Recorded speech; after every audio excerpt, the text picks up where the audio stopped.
ahoho so ba ombeda na di no eno na be kire se oman no nyama agi agu oman no so ekọ nanim a ahoho so ban e na ode bi hu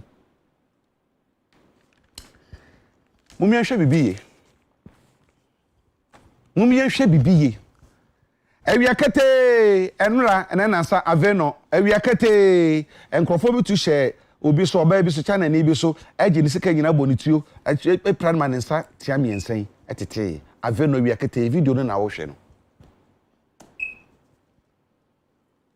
agya kete enya najo agya kete enya najo aveno heya Agya kete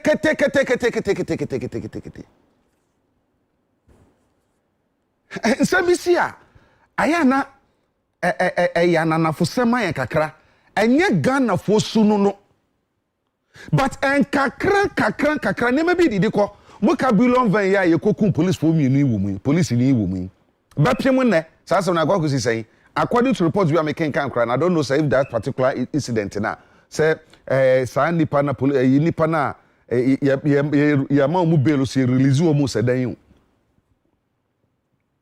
Agya kete we nya na jo Agya kete e wa veno he ya veno junction he ya enti ya kaso mani didi akoba bi a ye nika ya kaso mano ese oba bi a ye nika Yes, papa so ahoma so se ka ne sensen yo. Na nu mudanti o ne yemu a. E ka ye ka nyina no ne yemu a. Se na be ye Ganafo no, ye kuma beto ye yam amehu no se ye wo bambo bi, ye wo nidaso bi, ye wo daachi bi. Na ma bedane se, me am ye Gana ni mu no, se ta frache, me baba be ye akoa, e da hye obi asem nipa na ono ye hogwo afi ne kurom aba. E se me niama no, ono ma be ye de hye o me so. Mumia hwe ni yie ni ensa ye bekoso aka muna mako school sakase wa buruchire muna munimu mrapa muna muye we pa ba muni ye nyina kire se mumpe omani yie ye ba mamu nyina chi ya damase se mo hwe critical issue na no pay na abedwafo beba me ye di nkomo afa the see of parliament no ho say na sebedwafo edom kuma na fa no mo ye say wo mo hwe na owrak no furata ye mpam no enti ya ye hu de course a bepem de see na sebedwam dom kase no nso kire say owrak no furata wonko na emom no okwan a dom kuma ne say o mo fa so ma na kɔ no e bi o mo mpene so na so ni nyina ye kɔ edu so no don kase no sore koy epepa omunsa efri asam no kra se wo mu ni mu hwe wo mu sai ni mu bi don kuma no to aba but wo ntumi omdodo na ntumi don kuma no so se saa na tie de a ene no mu so mo be kire don kase ne se wo mu so om ye relevant obu hia om na hye bedwamu ho enti budget mu nsam no ye be hwe de besi you see where the country is going to don kase na sore ko okay we shall see mo baba be hia ya moa mo ba ye nso ye best kire yese ye mfi mu enti sa budget ni sikasam tutu bia nkoye obabi a enye o man na be affect no ye be di so asem no nkomo na sikasam nsam aban tutu ya wo se wo ye da fa sikasam ho e dia fa ne ma ba ku benu miensa bi ho no kosen nie obi di krata bi e ha Ura Samuel Donko ono eye dwamutenani for president e de ma mamehwe association no eye the Pharmaceutical Society of Ghana o de adesade to aban nim se wosra aban pa National Health Insurance Scheme Fund no ma ban fa ne sanka e wosa sikasam tutu aban pe so yi no wosre health insurance ka no ma ban fa ne sanka pension fund abandon ne saka no from fan nsan kan ye ensam na ehunyan enti ene mabedwafo ba eno ho komo ana ebedi teacher unions ahodo na kasa de atia some mpene na mpene chena na wohwe a mine workers nso de asem bi aba say they don't trust the government ewo sikasam tutu a wo ye hu adintra yenko IMF finance minister na kan ye nyem na meka hye na no the deputy John Kuma so kan say yenko IMF ewi ase mu mienu a mo na nkrata ndam animu ase be ko yenko no ekura mo no mu kura na mo sanka ase yenko so ewi ase ne ye wo ho nti obi anyemu ni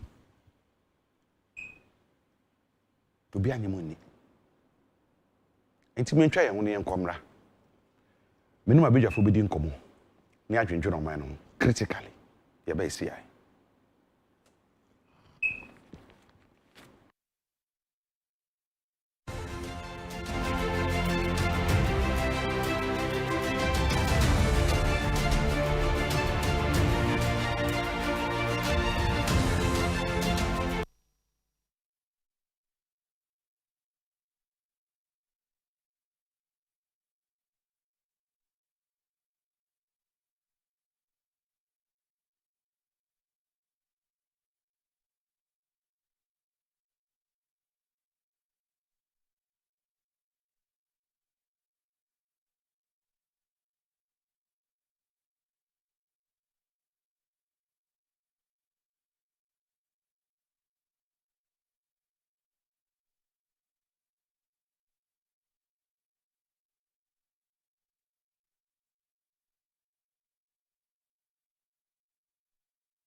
Yeah, additional my damase ye kwogye nkrato abedwafo nso aye krado nti ebra so se yedi nkomo na ye toato adwene efa woman no eho na ena no pay eye ebruhene otubo jankwasi bebi owo bia memo wache ne na awotwe na obaba ye ni donto ewe buri ye be engagement no ya wada na fie de be fie de ne ya wada na ya abrofo te no kwasi memenda nti otubo bebi a wo bia no pay chia pa na ebre no so nyina beta wachi sanso na we de me maame mpo ane sa me maame eye Mrs Grace Buafo Atiemo edian ne de frene pa ne baba pani akua anima anase mama ono so kwekura ono di ne mre pa mi ye ponya 106 years nti meme da be na otwe sabre ne ye wo mampo akua pem na ye gya no kwan kura nti we de me wo fase Abigail ohi na ma bi ne frew na fe na nadwumo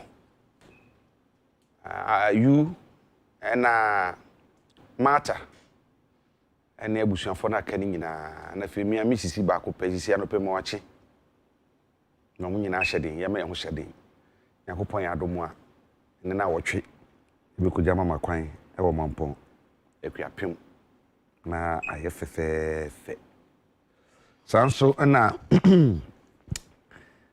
ye mimi da be na wotwe kro na ne kwasi adanso ye ko asamankasi enum ho na osabere manso na seberema num hene asamankasi enum hene no so bi di nkonwa no mfie beye miensanie nti wo shefa na wode adi na fisha da etoso miensa nti berema isakwesi mensa anopei chiaw na aka asho bo se ye nyina ebeba ne abeye ama na efe beta wachi na wo fisha da etoso miensa fa she no yaye ama na ye fefefe na aye kama anopei ma me fa nkwan na me chia ma me maako anopei maako bia wo bia me chiaw pa na fe antipina man so me chiaw me se na me dem bako live band maako ma we fa ko live band oni antipina man ibi ku twa na ase ai wo bebi sa wo mo ne hefo maako me director ye wuro se kwam despite mame na antipina man so ye wuro full support so de mame nti wow ni tua me the old ladies in the corner ku twa na ase kakra live band aha yeah ena no pay ebidwafo be kamensa me no mu ba bi din komoyi me nifa so lawyer John Darko boy senior law lecturer wo Gempa faculty of law ono timi nifa so peyi na fe me benkum so Emmanuel Abdul Salam Azubila executive secretary edema Anchoring Democracy Advocacy Movement Ghana ono na oshefugu no na yewo Joseph Bawa no political science lecturer Department of Distance Learning University of Ghana pimpanyfue mienu na nano pay menu bedi nkomo afa yensemsem abedwafo ma munyina kwa aba idamo asipan so munya bre ade amayen teacher unions any labor unions awodo no so ompanyfo na kese omo ba na so bibi ntu wantu ama mekayensa na so yedan ya yebenya omo ne omo akasa afa sa pension semsem ya ho na yahwe sedia esi ko ene sedi si ebenyina nti ye sa na yahwe wedi mami me shas em free we hu yes it stand for everything bibia woni mre se wanyo no ni bremu a se bibia de ne da no fanto wa e free top bibi ko so na pese amanfo hu ne se na nya no kore enani na ansa ne nya ne tie se yes Bank of Ghana ja to ho eme ho hye ho asam be deja manfo ne so ko social media na nya sam keto akra ewi ase no Bank of Ghana the statement by say enye se ebia ho na hye na mo no simulation exercise na na wo mo yese de be ya ekoba se ebi a eja koto ho a adwumayefo no ebi hu kon be fa so a on be boa no akon atia na so mo bom ho ban na mo aboa ma eho na nkwankwohye ebi nim se Bank of Ghana for boa Bank of Ghana so say no kore enye ja to simulation exercise e pese ehwe timing no timing na yede ya de na kasa esan say ene yesi amanfo eye panic withdrawal amanfo ni abre so nkoyu musika banks ahodo no na sika yete so yente so ye ni se nso bia yam hyehye no enti sika kora bia bad time no so yesi simulation exercise bia koso because ampo Ghana for no yete ye na atwem yesi yampa so yampa can topic no ho de but me feel say I see to become wasab kakra yes enti my most to be me nsa bi na me say for simulation exercise here na abribia me nyina ye hu bi wo hwe timing na yo minia me dase me de me nwa omre kakra bi na me mfa enhia minia no me mabusuafo a omo so me constituency na me emma me hene me krom hene bra ma hene yakọ efise ne osie ne chiame chiame dua ne ye ka anwa gu na chi nti me kromfo ne me krom hene nyina yakọ amde no esi onu na me ba wasama wabusa no so menua I think say eye pass o me adi ho nkomo efise eduru ba bi a ensema ye tena bonten ya verify a obi wo ho a eno anu de nam na kobasa ha adwen said we can simulation exercise idea ekoso abrebia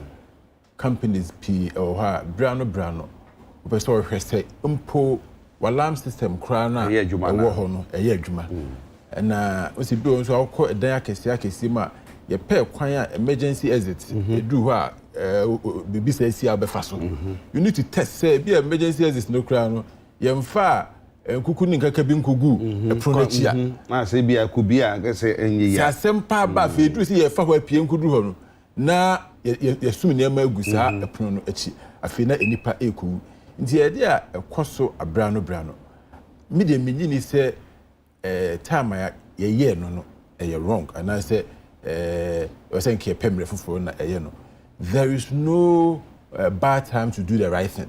Okay. I believe that so long as it's the right thing to do, there's no bad time to do it. Look, sir, from the beginning of the year, we've all seen the difficulties the economy is going through. And it's here to me, I say, an exercise as important as this, you're suspending forever until say the economy improves. Mestre, especially on social media, you tia sema you born a bomoni din nanti abra yen hwehwemu yie no say you ntu ebuase and especially when an official position comes out. Say be a bafufo na ne nyina enima metiase say well you all want to spread the fact say BBCSC but the moment an official position comes yen gidi ewo your institutions nimu kakra. So long as the Bank of Ghana has come out to say look, eja eto baby, you can't hide it. How can you hide fire? And you see, say still a man for ekoso eka say oh eja to na Bank of Ghana dada or man for media. I would rather believe what the official position is. Okay. And then when say ejanto ho. Na my mom pens say my ejanto because records are ho no nyina eboy make a good decision. Bank of Ghana no. Ho hia ejesi esika nyina na ahio. Baby o ho a ekura sika kakra de. Na so omo buildings no, omo baby omo kura sika ankasa bebrebe. Head office ndie records and look, let me tell you what. Any serious institution, and I know the Bank of Ghana is a serious institution. Me companies and me baby and me directors. A home puno me find say in public institution. When it comes to data, you install in ampo. You will baby a share that store data. And the data you on best three types. They the best store no company premises and you outside the premise baby store data. It is a name pono. Nyame fasa ma say Bank of Ghana eja eto ho amehwa hia. Look, I can be sure say eja to ho na umbewo record up to enra. It's in terms of records crowd here. We are not going to use it. No, because they do this update every day. After close of work, they put together. And I know some here because all the big institutions do that. They put the records together. No media could see. At any point, there are about 3 places that records no. So yes. And in my name, Bank of Ghana share first. You lose your records now. No. And then say, you see, can you now because office building, no. I'm sure say it could scare to a bit because other places are cash and casano. We keep. And it's my we cause any fear and panic in our system. Okay, fear and panic. Yeah, we can do we na me dey call Azubila Sebisa say. Fear and panic. I remember recently there was a guy that see wako publish BB or wako tweet BB also. But there are 2 internet so something like that. I was just reading me referee kakra man ko kan say I said now man for nkonko yu musika wan ko yu musika ska be say who say some man say ache no. I don't know whether he has been released or not. Yeah. So I guy no. Yes na niam no ye no e ko so fear and panic. Ya ache no.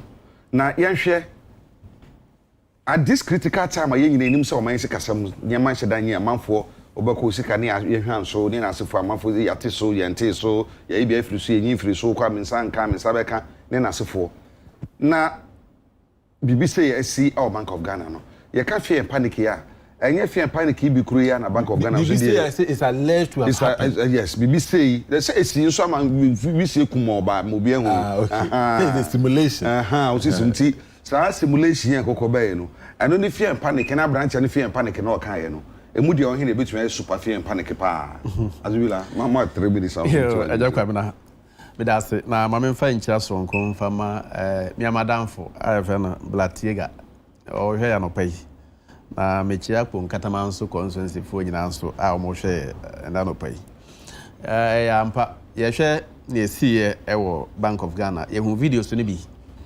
se ye hu se ewisie epie edanemu dendende pa na amanfo adwane aboho dompem a omugina wo hwe nti me ankata me hu video ne me yem hye me but ade me anije sem ne se omode official communication about bontina be kan se enye eja na ehye na mum simulation exercise na omoye na fear and panic asem e wo kan yes we ne cause more fear and panic sen ya brante no etwroye no fi se Yesika Krabia at a time finance minister etuba bontebeka say yesika semunye aye nyina ye dia bobo ye ni mahocha ye namui na se ukoye simulation exercise bi say ya nka at least public awareness ehube hia especially very important institution like Bank of Ghana at least nanka mo the public awareness aba say oh ye be ye exercise bi say ntemu hu bi say ma mo ye mo nhimo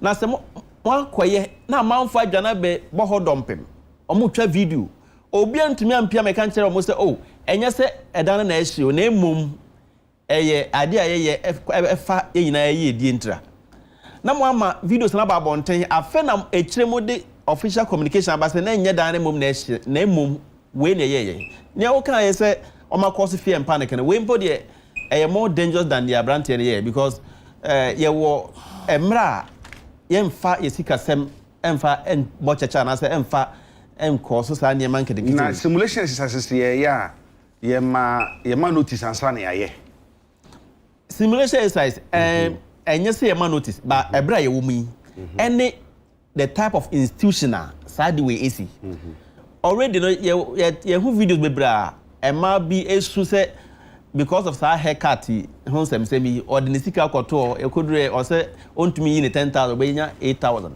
and the sa panic withdrawal obi any the fear to even send money to the banking institutions no ewo and me fi say enye necessary say come ye public announcement but this particular institution aye Bank of Ghana dey any emra e wo media nke say omutumi e dey e fe ne say public notice eba say be BBC anase mra nka de na ekoso no na nka mpanimfo bia ba immediately e bia press conference ase mo address public na mo gina hono ma mo show concern no so oh ente sa ne say na nka ehonom no na nka sem na ewu na mo atena se ama saa videos na kɔ viral amanfo eyem hyehyɛ wɔn fie mpa na kyerɛ wo kan amanfo BP akɔsoro bebree afa na kyerɛ wo akɔtwɛ official notice. I don't think they are actually serving the public any good. Okay. They could have done something better. That's it.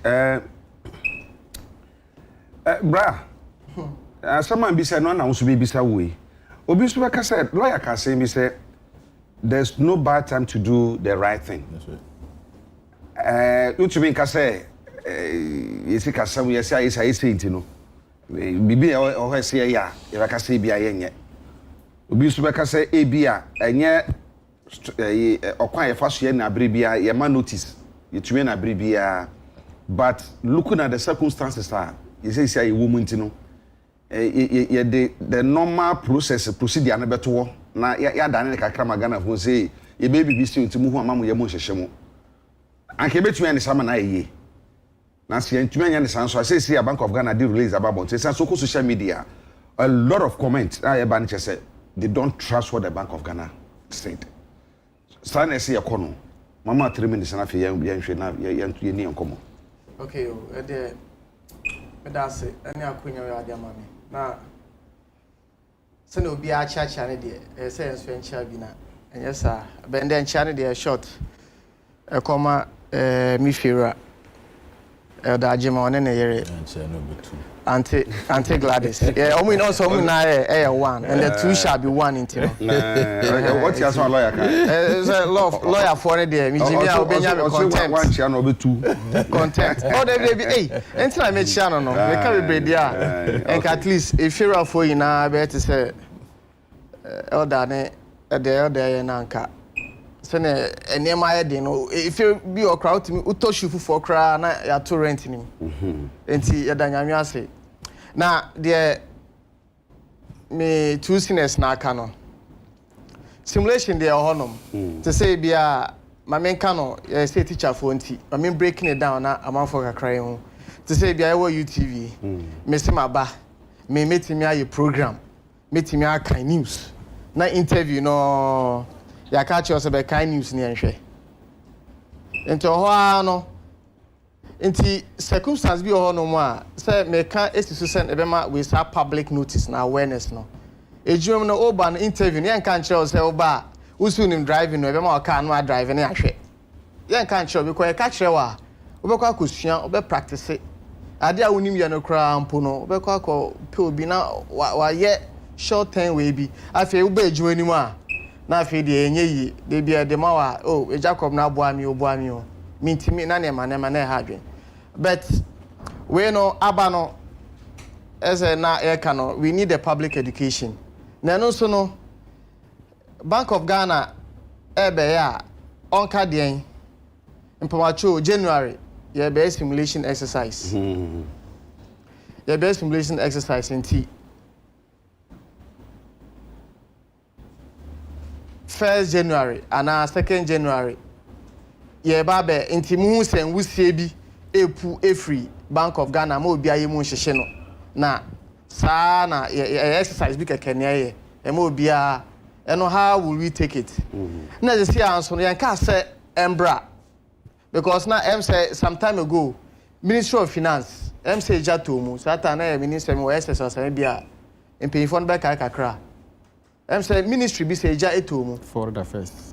Foreign affairs eja etomu se se ano ye bompa e masa emba but se bibi sa ba sign na man for cry be take sign ni go we dey omo ye simulation keke say o ma kadada but Ghana for send at least official statement every Bank of Ghana dey abano o ye dan trust ne dey send trust cry because amamonu kra politicians so one am for be say trustee omo kase omo onye anyway na how much more Bank of Ghana technology nso aba say obi onim onu ma bibi share document na online I want to ye nhwe na omo de aka no at least na going forward no ye be hwe e bi obi be ka e bi obi wa wonya ni BP dada no so e nti na going forward bibi aba edisua ade nti maybe a different institution be intimidate so be that papa awie and na yemra substantive issues na kasa so we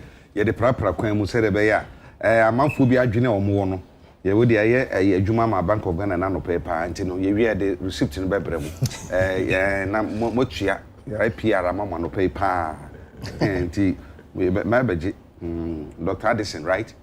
So na governor. Baby obi amon kan kire no. My beji no pay. There be necessity demand no pa by 8 na me. Anti mama hwe. Mama sha se me mraus na ye hwe. Azubila sa Sanja Moshina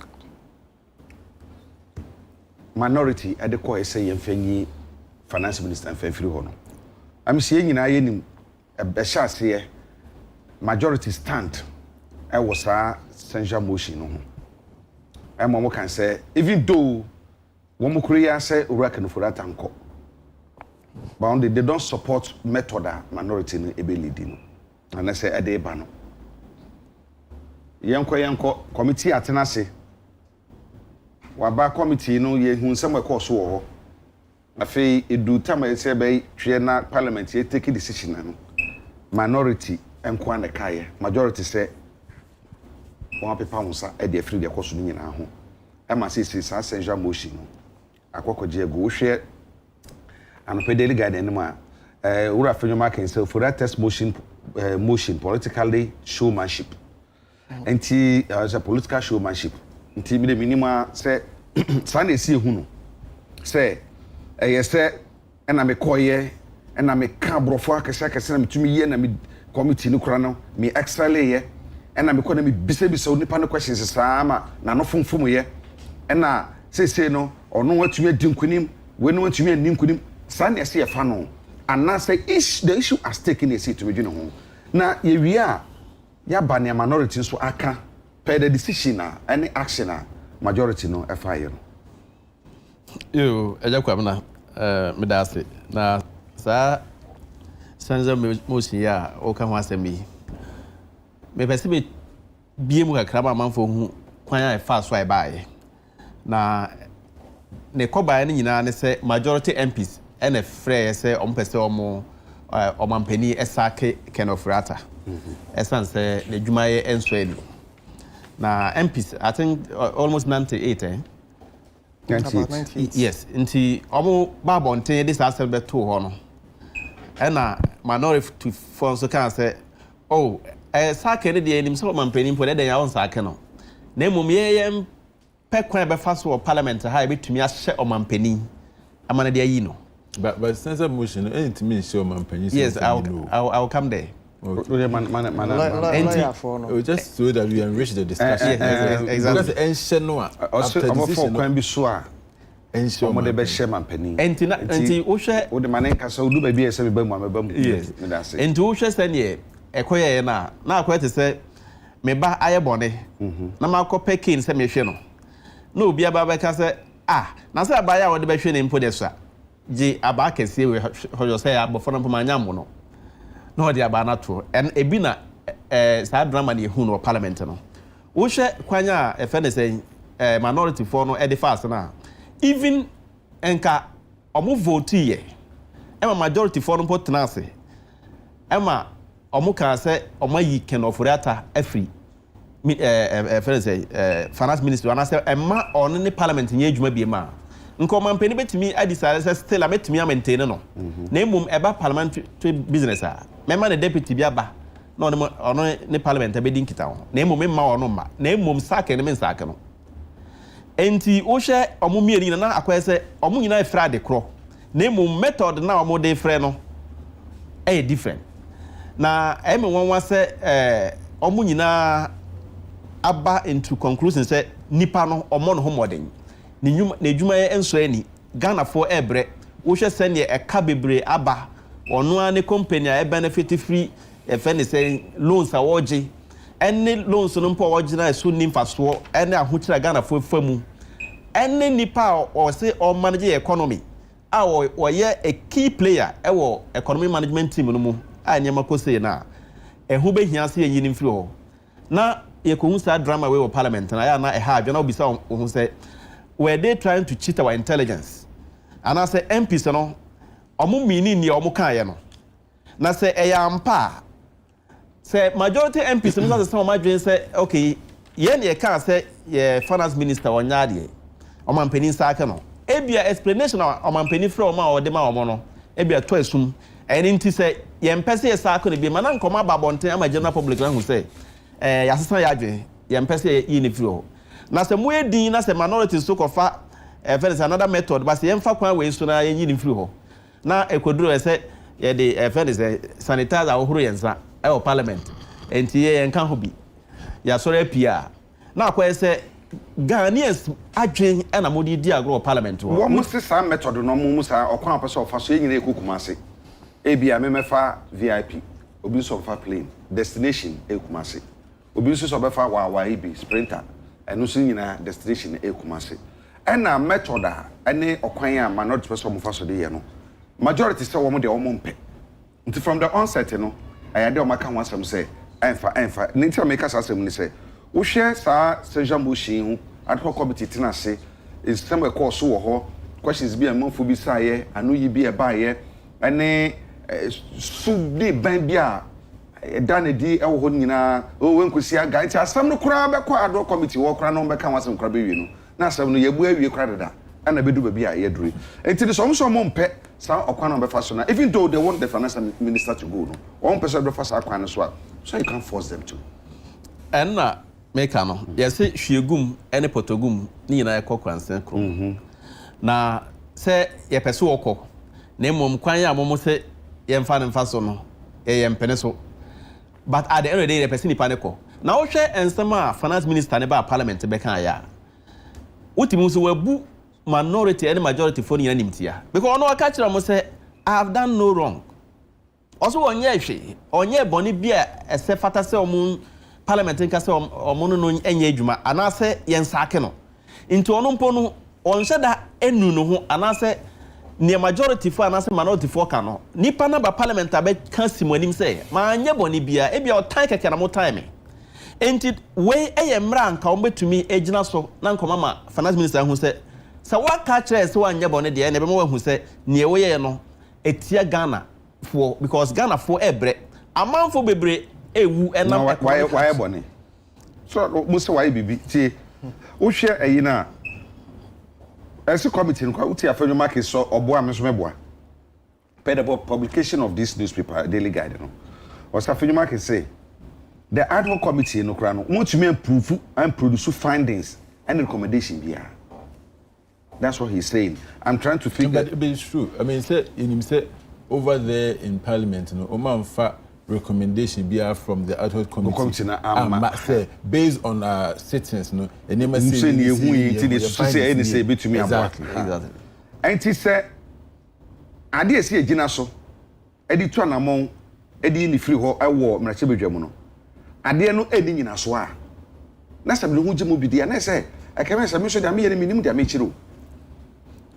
Agya Kwabena entina me kan say ne see o parliament na drama both minority and majority cannot be trusted in this ushe committee honom they na me share omone kind of interactions senior MPs ni be me person bo mu din e wo committee there wasn't any seriousness even at the committee level who say asema ye ne nipa de ne ya asema Ghana for efa atete anase oya obi mu a ehu be hia se yemfa at least some seriousness attached to it na akwese obi ne mpena agudie bi en na che asresem in fact na obisa ho say what is the essence of all these things me say honorable Haruna Idrisu minority leader make comment be say at the committee level no even National Cathedral site wompo no esen ko mutimi visit site no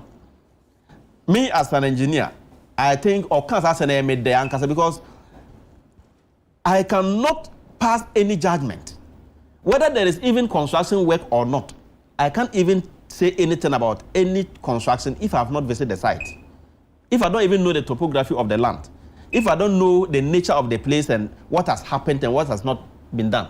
You are talking of consultancy services, architectural designs and what. You have not even been to the site to know, say, were there cutting or whether a human responsibility say. I think at the committee level, internal committee hono. Now I say a good DNA 77 predators and kwala grobi e course wo hono mana omonfa adeno serious say ampa nipa no akoso problem I say it me free ho. And just like, how can you take such decision and answer more at the committee level? No one to me and convince even site now. More can once more now I say pictures. I don't know say wow. You don't even need 5 minutes drive from Parliament to the cathedral site. Even they can even walk. They can just come out and walk through to the site and inspect. And let those who are engineers among the MPs or the committee members give their recommendation and advise them what to do. When you know now, more play drama na they go through Parliament. Minority so omudi can fresh say okay, yen pay finance minister no. Omuso copy ho no na akoda na sempo fro. Entina allegation me ebetena has some time ago.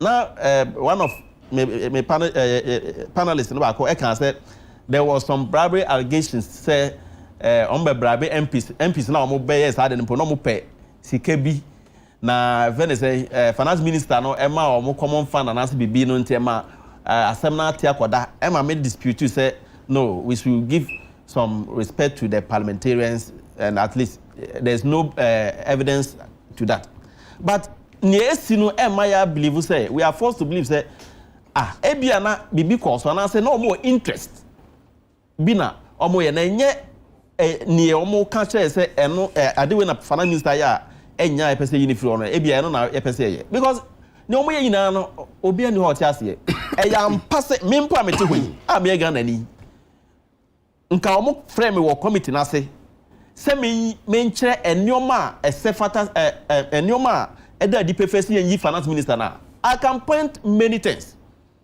now we MP what tena prepare a document akota na hono ma o hwe eniema na questions no mbisa finance minister no pono na eniema o dwen mpo na there was no seriousness so I think parliament cannot be trusted and speaker of parliament I think I'm not happy though it will go into the book of records say parliament cannot be trusted as in what say committee we dwuma mo ye and na wo susu say anko ni ye nti na wo kasa na say the general activities any near course of parliament on parliamentarians that should be who do be the betumo general say parliament cannot be trusted. No, so far as this particular case is concerned, I think parliament cannot be trusted. They should come again.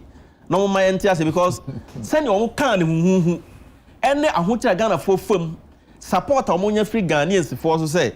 In fact, Papa Wedie and send Fatase or in Juma.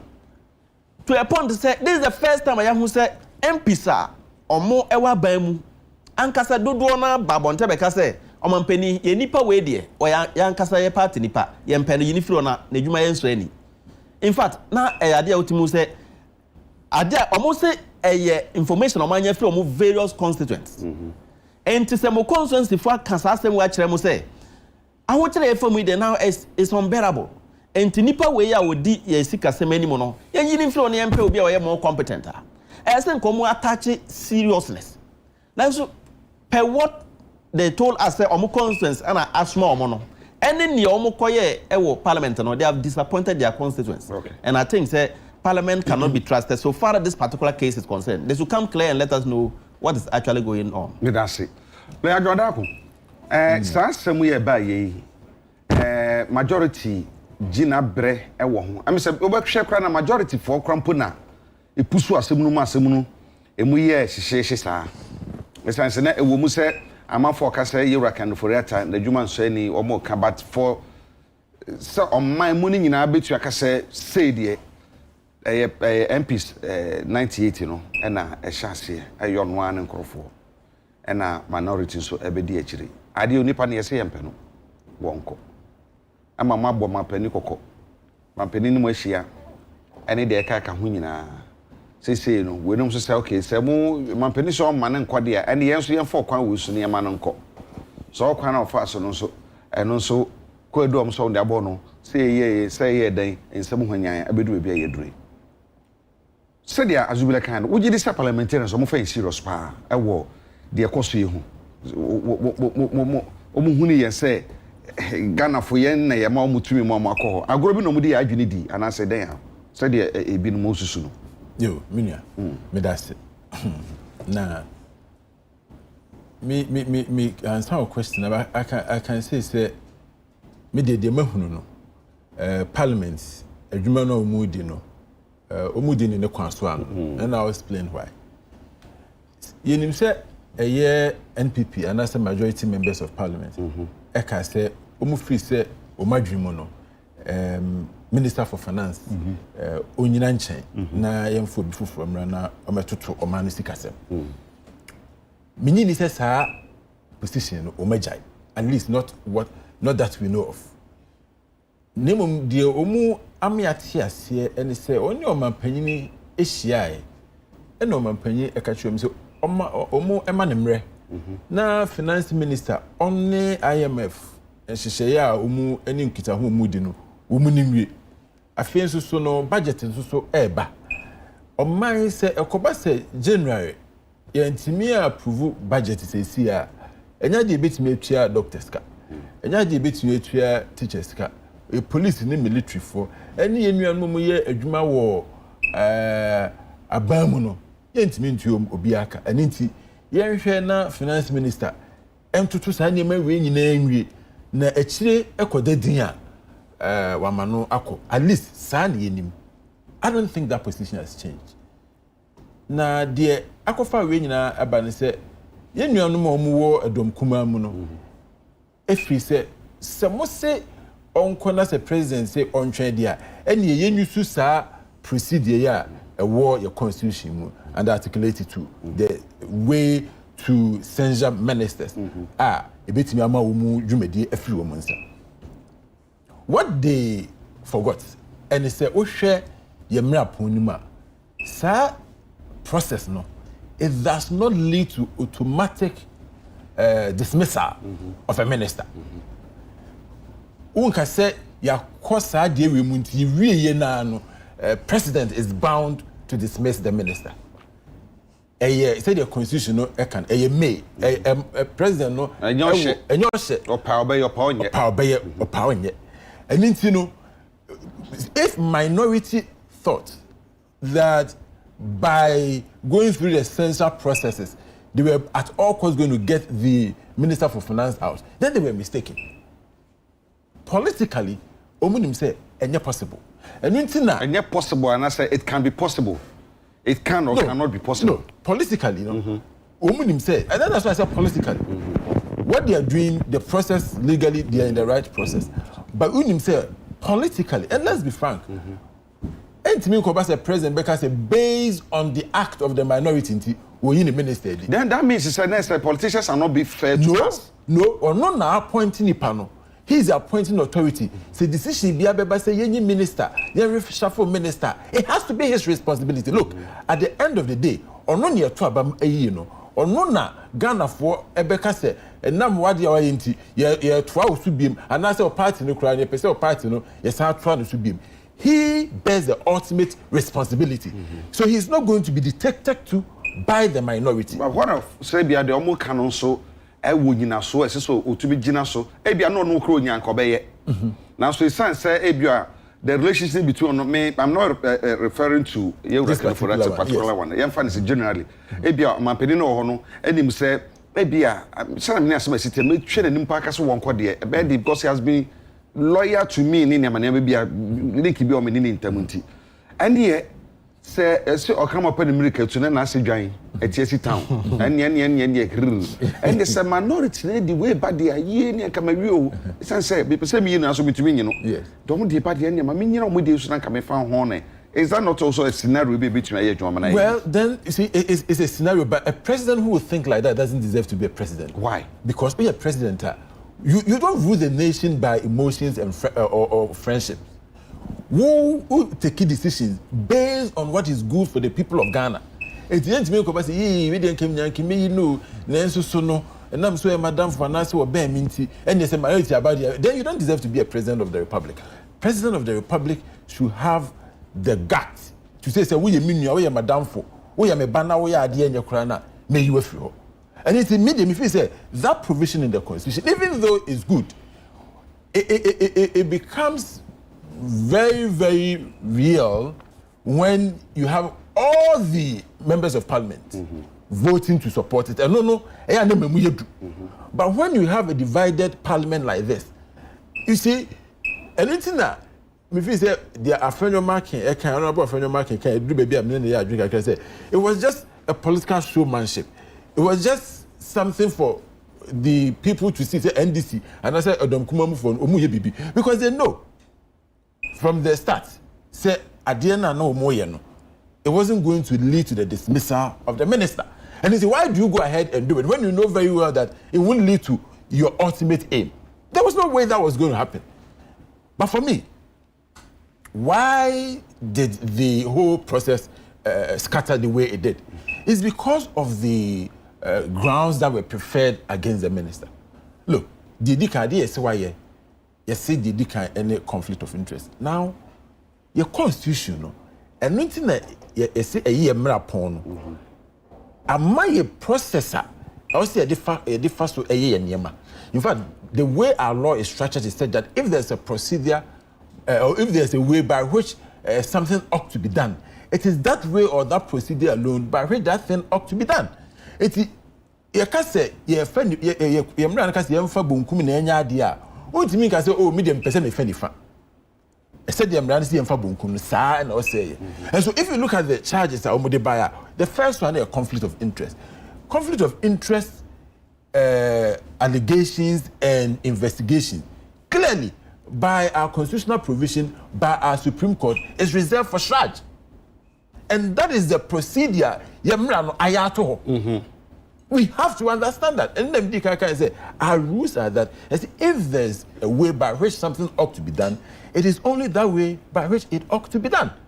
And it is say, well, conflict of interest. Yeah, conflict of interest. Take the person to charge. Okay. You don't bring that case to Parliament and clothe it as if you are talking about one of the ways I'll be to these essential motions. If you're looking at specifically conflict of interest, you need to use trial. And then the others were also the constitutional breaches. If you look at our constitution, Article 2:1, or say you must be if you say mrebi parliamentary, and I say adwuma bi abamu nipa bi no etia ye mra pona ade also we and say we call parliament, say parliament enka, so the parliament will make that declaration that the act is unconstitutional, okay, or the act violates the constitution. So you need to go to the Supreme Court for either interpretation or for pronouncement of the act. Parliament cannot sit and make itself give itself that power to declare an act of a person as unconstitutional. That power is reserved for only the Supreme Court of Ghana. And this is how the Nipano Eco Parliament now say, oh, why are they a book constitution? You are, what it means is that you are arrogating to yourself powers you don't have. And it's we are talking about the executive, we are talking about the judiciary, we are talking about the legislature, we are talking about all the institutions in the country. We are all subject to the Constitution. And this is the Constitution. They say ye kase obi abu Constitution so ye kase obi abu Constitution animtia. Nipo betimi akasa asem no betimi declare say obi abu Constitution na Supreme Court. A Supreme Court. Okay. So Parliament cannot arrogate to itself that power. Na say woman ni minister say woman ni say Supreme Court na say we nyina dia. Then ti na on the floor of Parliament, how mu raise that issue say ABA papa no you reckon for that conflict of interest and unconstitutional means or dey na bi no. Parliament one akasa both majority and minority. Ebetumi atwa agenda so say mu na mu say but o share constitutionally no enya dey a yen emrashebedwafo Parliament ebetumi atena se ebobo sansam no Supreme Court na say ko both majority and minority nyina yedin yet ad hoc committee consists of both sides and mom so kwatena se. So do we have to take our parliamentarian serious? No, but you see, this is what happened. Obi the motion call say opposite the Minister for Finance be censured. Okay? Now, the first thing that had to be done, and we read the speaker, the reasoning now, he made some nice reasoning. We say, Parliament, there are a lot of committees there.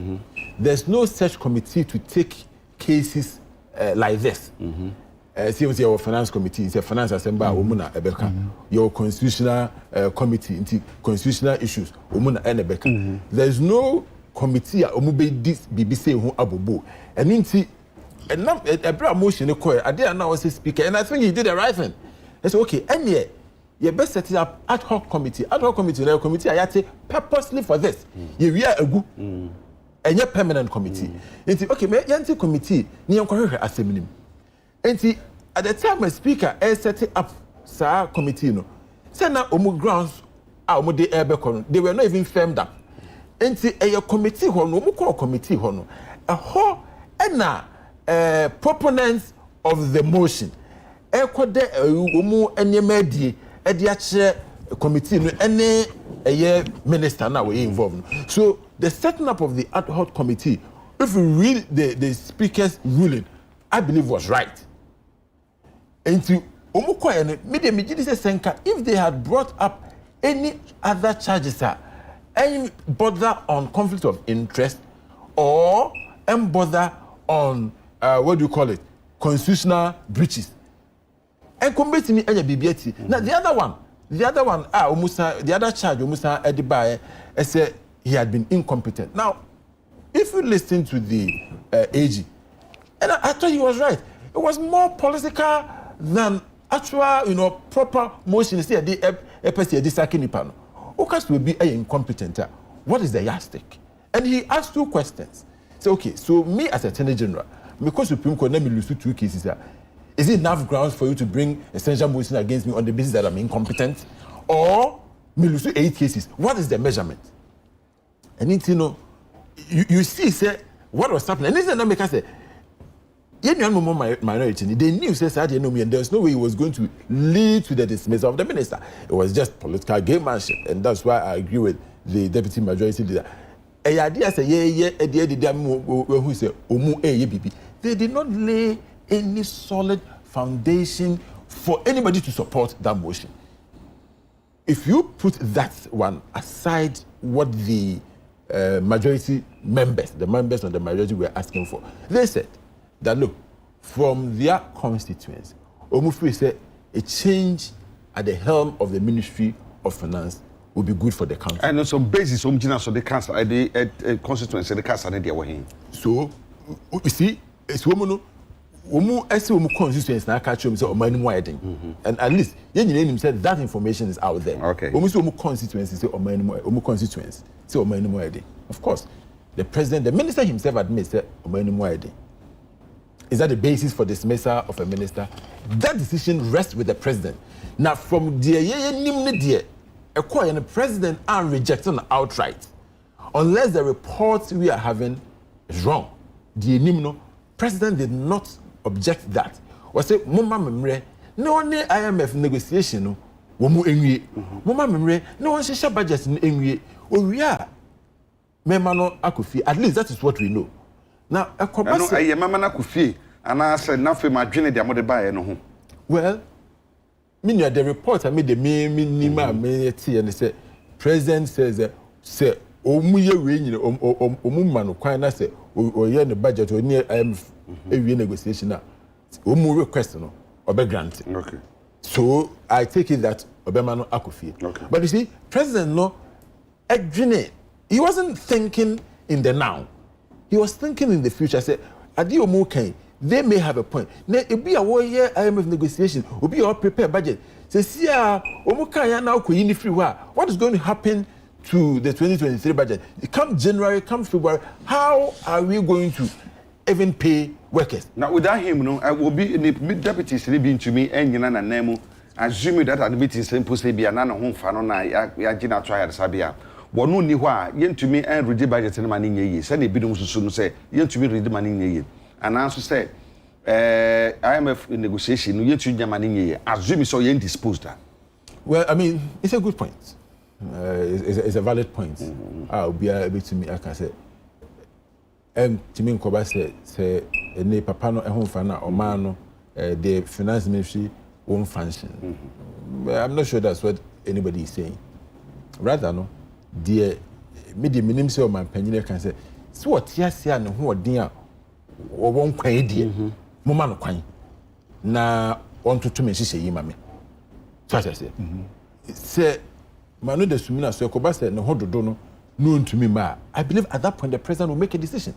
President will make a decision. Okay, many member nipa we ain't seen in any case, this year budget and honorable majority leader every day on behalf of the and it was a previous one. I think you said recently majority leader every day budget for and on behalf of the. But he was just a reading, and when they prepare, it was just a reading.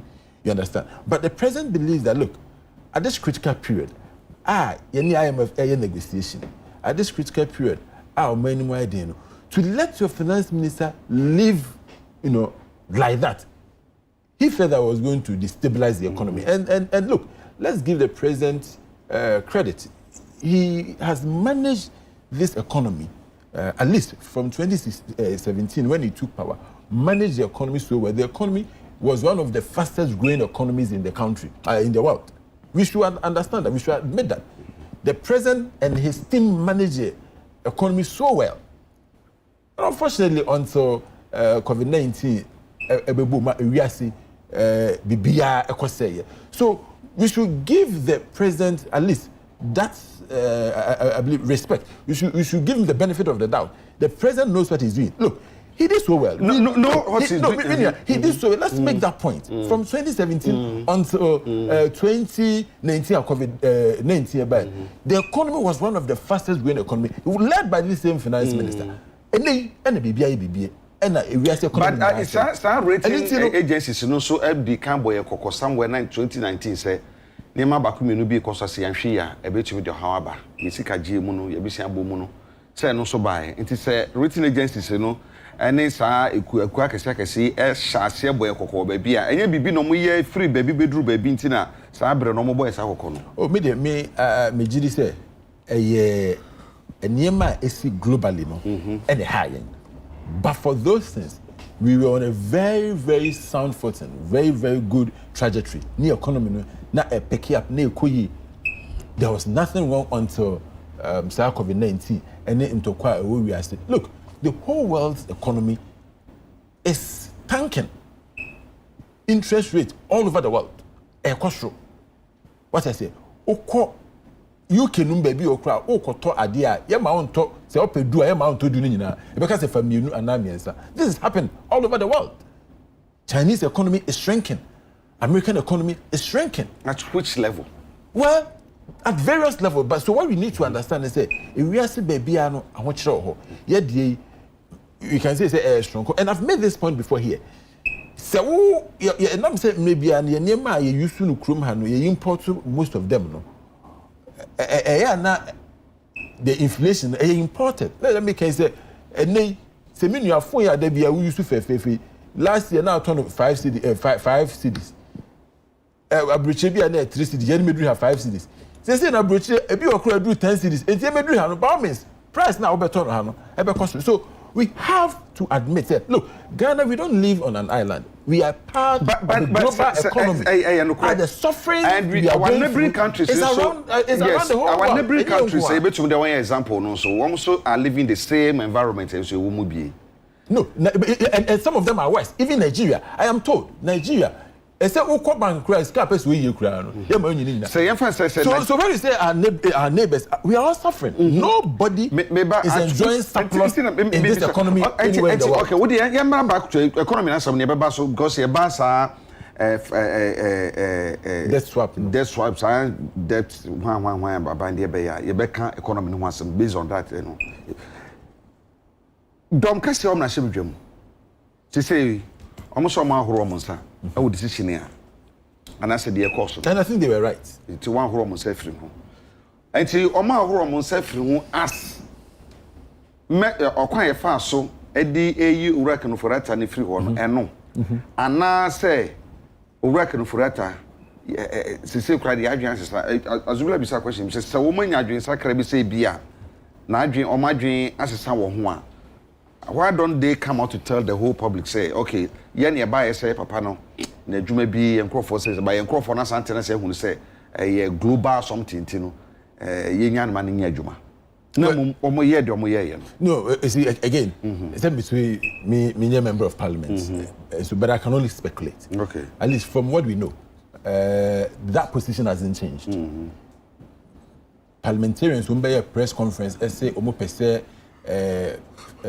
so for her yesika sem so onko no omo ma bontin san me kan sem fufuro bia so I believe that position still stands for them in fact maybe a majority leader club because say majority for ni nyina not just 98 majority for ni nyina and the finance minister I don't believe say assessor bi anke yate so the say they are still holding on to that position and they are waiting for the president to take action after the IMF negotiation and the budget. So at least from what we know, that is the position. What they say they don't accept, and they say what they charges are, enya papa abetu obisuo. Na anase who parliament arrogates it to itself to me a woman nie. Wo to me ya dia Supreme Court nkwa or constitution mu wo person wo be fast to me no to declare an act of a person as unconstitutional and not na dom kese for no say sa de ne de yentumi okay me dan say ma me ko na wo tie said asem yakoba nyina ebinom ka say frankly speaking they are disappointed in a way. It's a minority so a raise issue be. Omasomo can say majority for atumi aye de omo ye ne de a ene omo somo ho omo twen na omo relevant our parliament wo no omo somo ma majority for no afile se mene mo yi ama yen so bribe beso yen so be yi mu ama Sanso mo kan yi owura na do so kan pay say VAT 2.5 increase na fe yi levy any other tax component aban ne de eba no omo so be kire say omo so mo ho ampa don't you think say dia ekeka kwayi no eba bema say adwempa bi opo say betumi akabom say ekuo esan say utie majority say minority mu omo na budget no enko say ene majority no minority for say they have been betrayed by the majority there and then say do bra yen so ye beka say bia budget no asem yen kan we will also betray you me and I use the word betray no woni ni say we betumi amba o mani sika sam kra atete a chen say ye wo mu say okay, but I say, but the we lawyer I can't be no, and the senior man so I can. But lawyer the only day say do economy there some account no haircut and the only problem with you. But person mean take it from dimensions. Problem we now buying no. They be American. Since for Republic. A question and answer no menyanya you. Say members of parliament no. Omo a lawyer to who? Omo interest in so e homa wana. We come majority any minority. When you see ano the ama this current parliament na be dice ni say the difference between minority and majority na one pay. And minority 137. And a majority 138. And 275. And vote of sense and say. And to say first na aya gap near wide no. And minority crampo cromo initiative process no. Okay. And as I say, and so I stand to be corrected. Sense for Republic majority I walk out of parliament. I boycotted parliament. Meaning say be I no be to me the information be accurate the American na ina because me start is idea e be see and for republic me who say majority I walk out. They be a minority. Every say only numbers no. Sometimes no be say na just me tell you majority they all the time no. They are on better than minority na nante. And they be see that this and and I mean because of the numbers. Okay. And as I see announce no in article 82 no. Grounds are no lawyer wa hanom aka under performance and I been so on offense be what me say the opposition no and the whole nation abrase e be no na the criminal aspect and under performance no so option is say president no over saki minister there are various ways it could be indirect through reshuffling oh okay why we into the kwahanom na should be on my expertise na as ministry we no particular issue be na on bra into a solve we into nim die no wo nim die bebre bi ho no mo a o engineer o be o sa wo other expertise bi into reshuffling ye de bia say bia nipa na nya ade into na esi on free hanom into sa grounds no either say president be sake the minister and I say minister na kasa be den e be resign now there was this public call and eba it drew baby cry amanfo ankasa president na kasa resign po and I be am kwa na mete ya also president na kasa resign see enti majority adia at least Ghana for ebebo majority abaso kakra no so man kasa 18 years initiation no but no ebeba those aspects of the majority no ebeba honom in a short while Osha since the history of we Ghana yabako 70 politics no First Republic, Second Republic, and a Third Republic, and a Fourth Republic no. Fourth Republic pe and a majority Oman kasa ekutia president or appointee omuno Liman or the bill by omosha omusi no we the emboa na majority na kasa ekutia the way president now you're the head of the executive. Every Sunday in see that. Into for republic in see that. Entina problem in now they be until say find answers to know. Loyalty. Wana yet to your parliament no. Is it the interest of the nation or the interest of the party? But among forces say the about 98 majority for now almost say nana ya pacho sanya ye no dem minister of finance ayo maka osofo ontena sikakra say be abon paya into abre into the ontena sikakra na afi de ye hwe so bi fufuro be ba na lawyer so it is an open secret say president can say okay me pamacho mama onwe IMF negotiation and budget ni we the reason being that on all the evidence on all the answers to most of the questions say you probia obetimi de aba na say nipa no otena se sia otena nchan na say bibi eba on all answers na obeden afre no intana e bia say we should just respect the and Kabibia and they nimsa ye need in the presence they are and they are fine. Now they say also say BBC also deputy in bra. Say na no. We constitution 82 no article 82 no say that same way sense no it could also be applied to a deputy. Now they say at the end they say boss no krampo kwa deputy ni there. Debe and beba. Now before say article 82 clause 5 no also the president may but before say ya pass we no crowd procedures for no more and a minority omudi motion ko ye and no I think 1/3 we have 1/3 of members of parliament who set motions ni we are 7 days notice after we pena 1/3 no more numbers no we are 75 we 275 into 1/3 no roughly no Yeah, mass wait me nya. About 183 they needed. Now we no back we initial way no. Emotion no. Yes. 7 we pay now to table 8 no. Yes. And I must say 1/3. Yes. Into 1/3 no. Unya say 275 no. 72.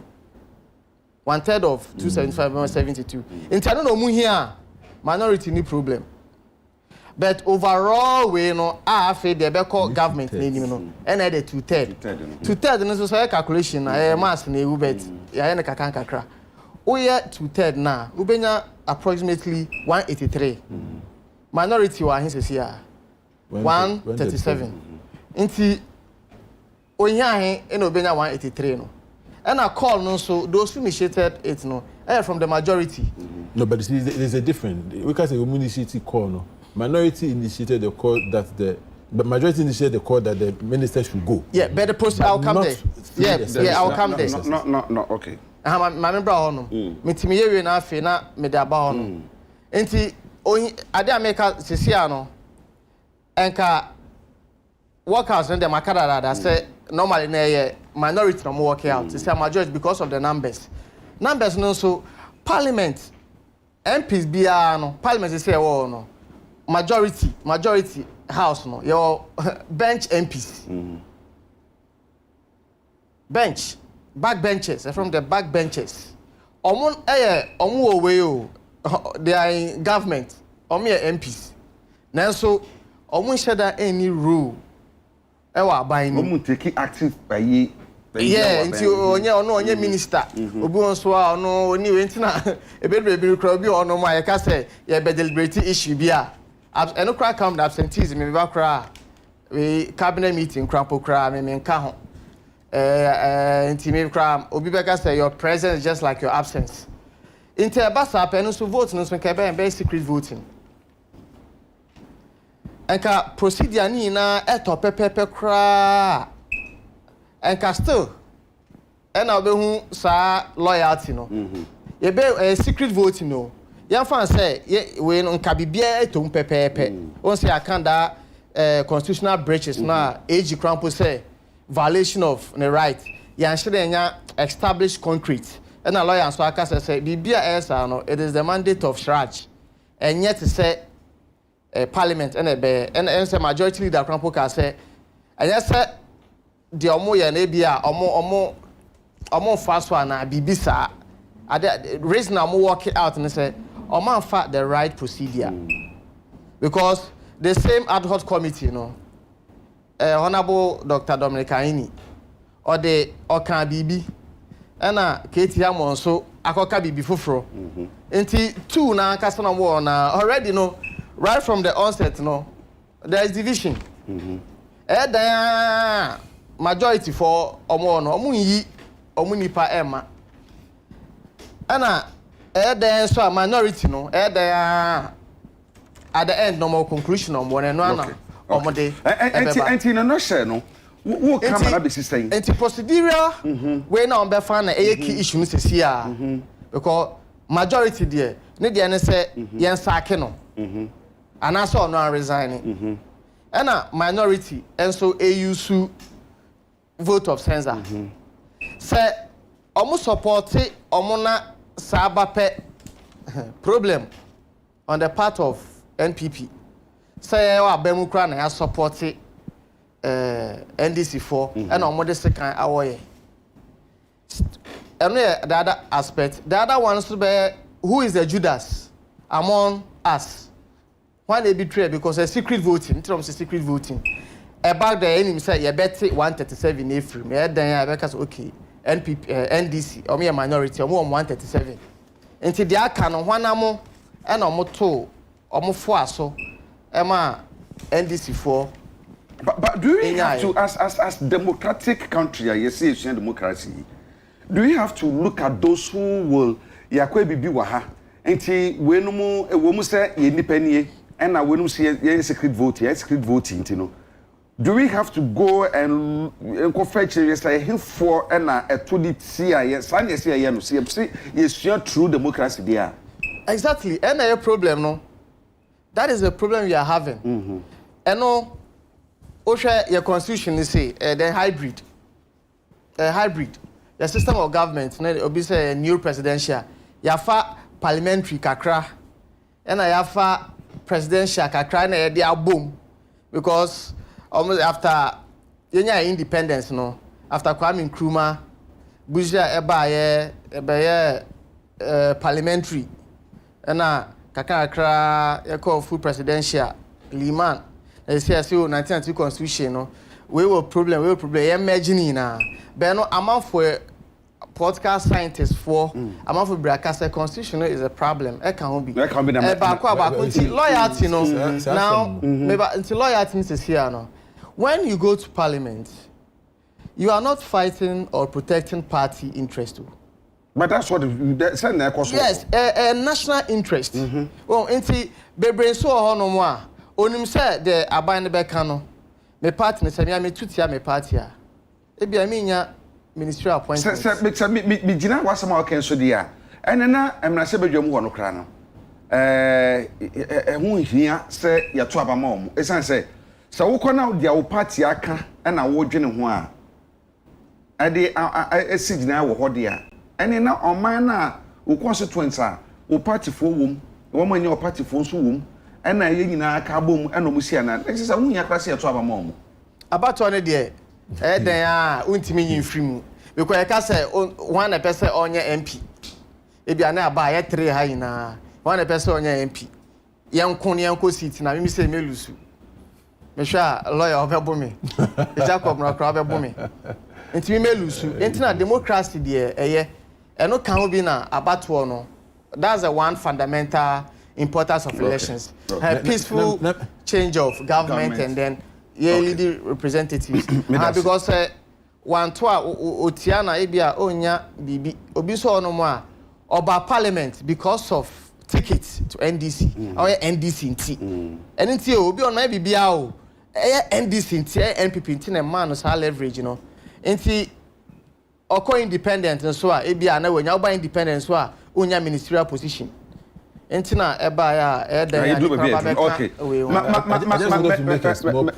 small point so na fe yamra de ayi kan no so small point ma 1 minute I know just for education okay say being an independent legislature omu enye so attached to the executive we are see yehubi and a typical example Joe Manchin of West Virginia as a senator in the US Senate. And another person, Christine Sinema, also a senator from Arizona. These were Democrats.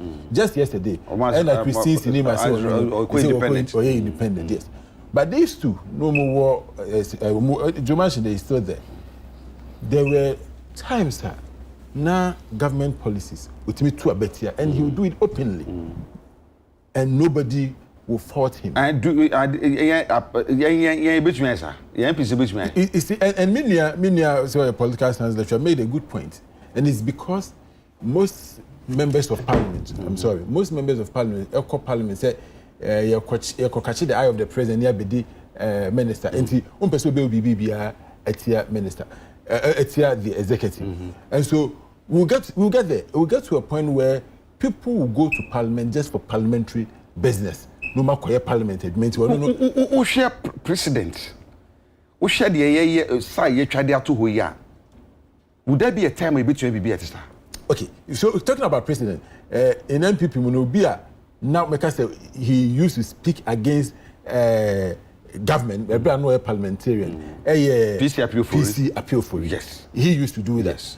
But eventually he lost his seat. And understand, and make us say, you bet me, I say, PC appeal for you. Say, ni lose, no lose. I know he's watching it this morning. Ni lose, no lose, you know. Say, you appeal for it type of 10 waha. Minority 10, majority 10. Naka, woman, you know, you vote, Kakasa. When you say, bet you, boy, says, well, Kasa, do baby. Na party no woman na croffa sign asoretia no na we losing the seat enti no nukredi say ko na sebedwamu ho no aye oman no ho do no na yira. Yes, and it's a good point. Me the Mijiri say we will get there with time. Be a cheni yache. ubenya members of parliament you say they question now onya member of parliament no so etimi ye adwuma no hodi ne party executives ne year onfa ho ne de obeka onim say tie bia no party executives no obeto aba amano another way betimi aduru ho and say sa electoral college ne dey select MPs no ye be expand no ye expand no mo to aba no edoso a omo no ehwe only partisan political interest omo hwe MP wa ban ya de o kaseti ai wa ban ya de bia na ye no support if the electorate say awo de wo no wodi no kre so ho eni ntinu say tie bia no na be so onu kredi nti ye beto aba ma wa enipa no o so ye tia na ban akaseti na ban onsu I think that the next closest example metimi ediama Yura Canada Japan. I nyina so you be or can okra wo mema. What me cassette ya ne party. The party ya de na nya with me cassette ya. So and so on lose the seat. Say ebia na the stronghold. I o share nipa wo ho na ho ebia the party the stronghold. And the party the stronghold it's very difficult say ebia nipa. No, party stronghold is not a problem. Party stronghold is not a problem. I think all the MPs in the Ashanti region will do that. And yet the electoral college that selects you as their parliamentary candidate. Okay. Honor. Say, who cassette ya, me fan say wa ban. We MP na cassette ya wa ban. Who come ho dia, who come beto aba. Na so bia political party delegates no. O mi sinam say who cassette ya ban nti o.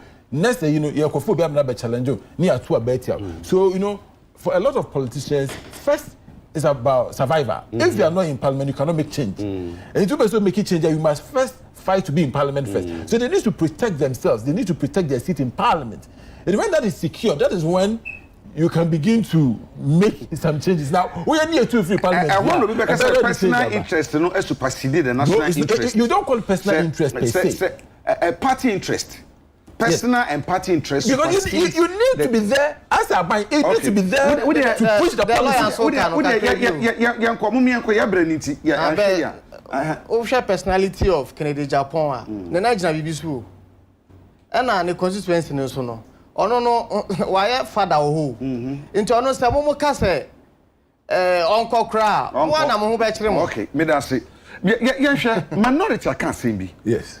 And metumi aka say I'm a bit afraid. Ma menhwe said the ewo ha na menka ne sa pepepe ewo sa enra ne nansa workout here esiye ewo parliament no ne minority for so eka e de ache majority either the omo kan ye minority for kan ye some de be adwuma some mfa anya adwuma no you said danduru ho a na ebe hu ni nyina asemu wo he minority asem omo ka no ma me monitor from potiawa and say ene majority for atumi aye de omo ye ne say ye bebeto aba no motumi asore agya hokode a enne womo minority for nso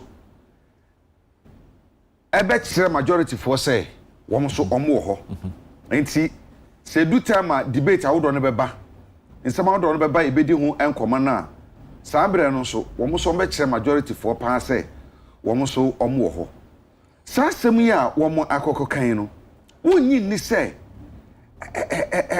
ede hoye bi mo beba na hye bedwam wonyi ni say ebema ensamfufo bi asoro na hye bedwam a ebeka government business akwa akiri ebeka no ahye a emmoa omane no enkonani mean and a serious comments. Now, I say it's serious because of the current numbers in Parliament. Like I said, the Parliament right now is evenly divided. And you see, you need the minority to be part, to be able to carry a lot of the programs. So you need a minority to be part of you. In fact, with the budget, let's say area finance minister the trust where in Kabomu budget, right? And so the idea is that or see nyina kabom or man nyina kabom na yetimi ekọ baby ayekro ye be hia minority. There's no question say ene no opeso ye bibia wo Ghana ha ubehia the minority. I'm talking about if you are the majority, you be here minority. So the Omakano idea a hadrin. But meaning say the leadership of the majority will reach out to them. Amomo atiase dintia omo eyesa. Look, like I said, Oko you see if you are saying I said the countries are sharply divided on either political lines. No, there is always the need for political party leadership to work together. And Ushe Parliament said the Omusi Yomuniama. I have no doubt. Say the majority side will reach out to minority.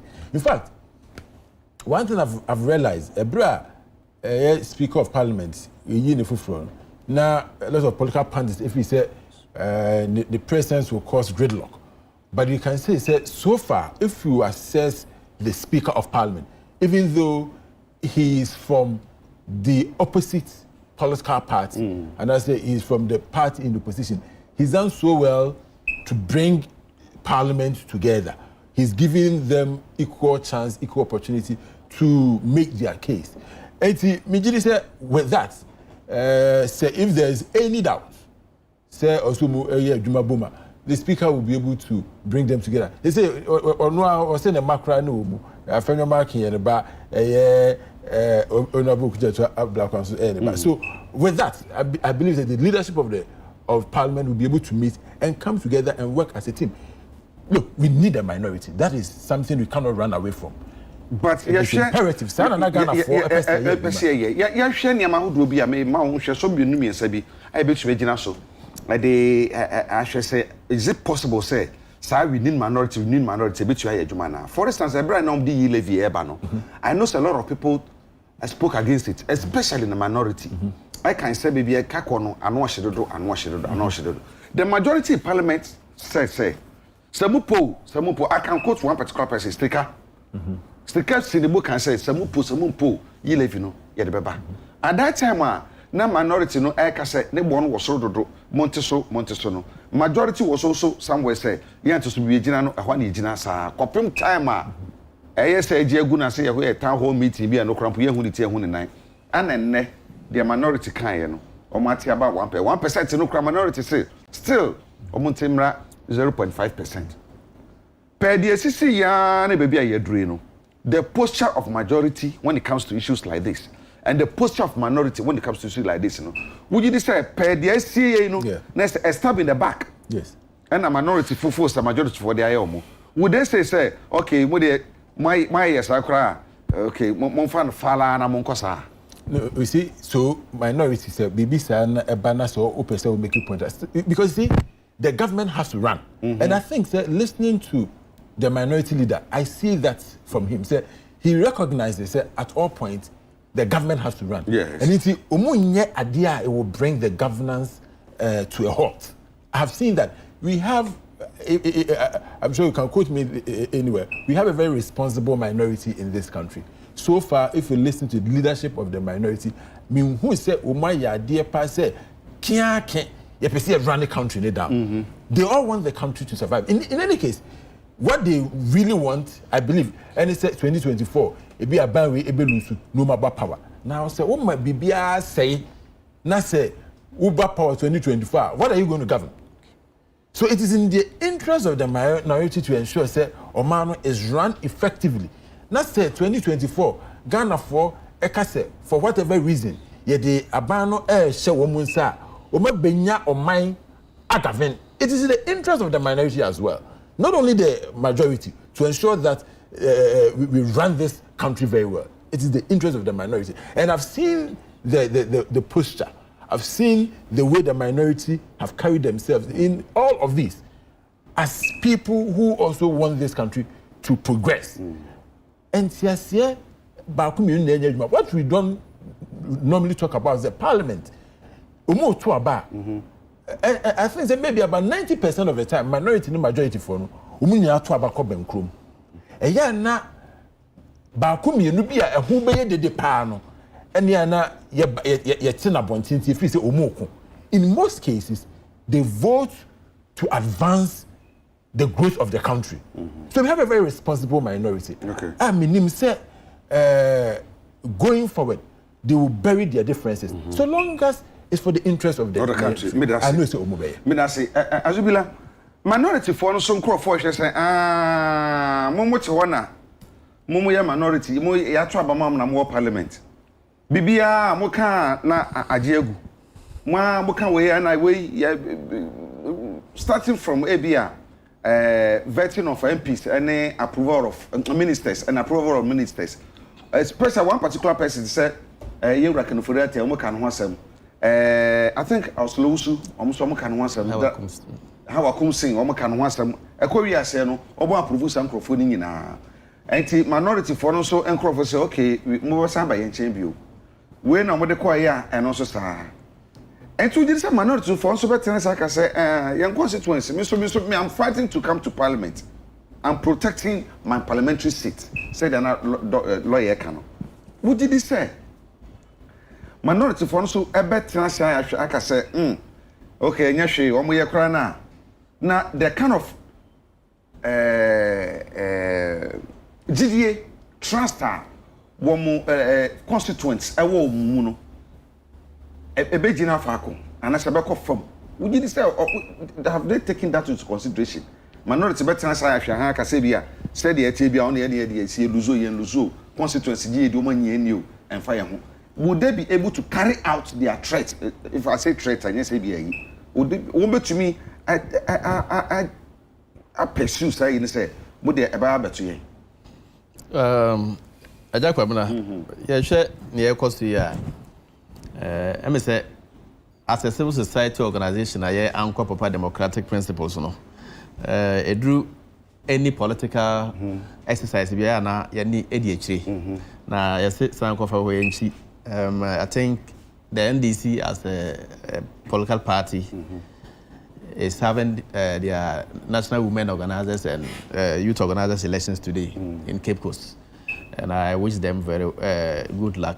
Now, a bonfire, some man in question, greatest and who say that of the people in government, MPP, dear Cohen. I say, and never about whom you be now, as a CEO, so no, Yahoo say a touch macacra, or share, or monitor internal politics, or NDC, when I quite say, who supposed to be blamed during the Ayawaso by-election withdrawal and at the Adenini and who is fearless and who can stake war and those things. And I think politics is not about war. Politics is about strategy. So I believe those calling for war, even military, Sasoja for air qua component, almost strategize it. And information I had about internal more information about Bonte and more internal issues are more and more strategy among farmer Bonte. But if you see a general secretary now coming to be chairman, now say, oh, media, me person, your days answer will be read because we are not discussing them here. Yeah, I just want to. But me person, you be discussing more because we are not discussing. Yes, I'll come to the parliament. Yes, until yeah, can say. Omoma asumyemra na politics is not about war. They should let their strategies play. Na yeba minority in parliament any enema ekoso na me hu ne say you do me I do you policy no enya de beboa. And say me tie minority leader me nua pani honorable Haruna Idrisu. Me nya so asem o kan na were meaning exactly what he said. Say, mobile samba betuye, and I'm saying, because Okansa, looking at the caliber of person, not questions. I'm for business. Say, whose interest are they representing? Is it Ghanaians' interest, their personal interest, or the interest of their constituent? And Tina Menyasho says, I don't know, idea as a coso. Now, Bob be edified even from the appointment of ministers.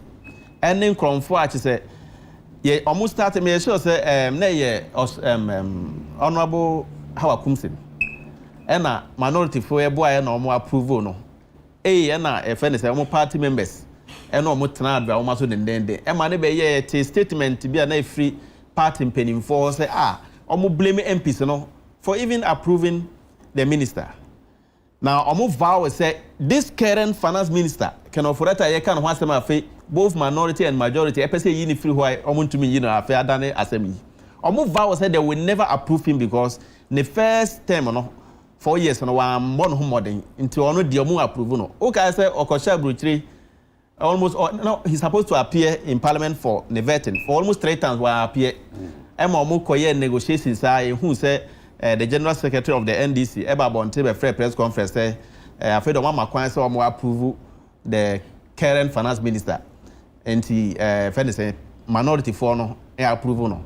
And I'm approving a fe wakodane efenise this so to Ghana for some person you know. So I think send ye ebedru enyema bi so a national issues are both minority and majority or differences eto nchen no mo ye ne esefata se Ghana emano we expect say they should continue that attitude na say kobasi bia we can say asamesi ayemi bi dia me so me ye obi atuaka and the majority for we can say yeah, the coffee I had by say and pay finance minister because and yet idea initiated by minority.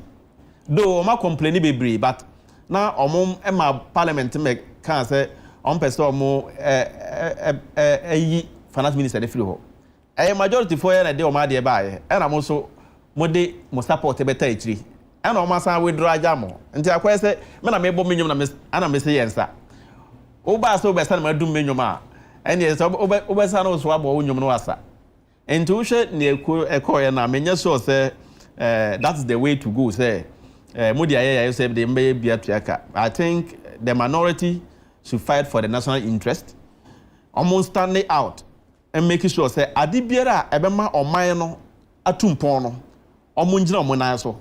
Something like the removal of this MP finance minister. No be a ejitum say ampa because I idea. Papa no sebe ye hwe finance minister so maba Ghana jinana nipa wetimi ede wonsa siubu akase papa you are home modern cry the current finance minister who share the lives of ya Osafoma Fonom and Dr. Kwabena Dufuonom most time any set tepe wetimi can say the most poorest or the poor performing finance minister is the current finance minister.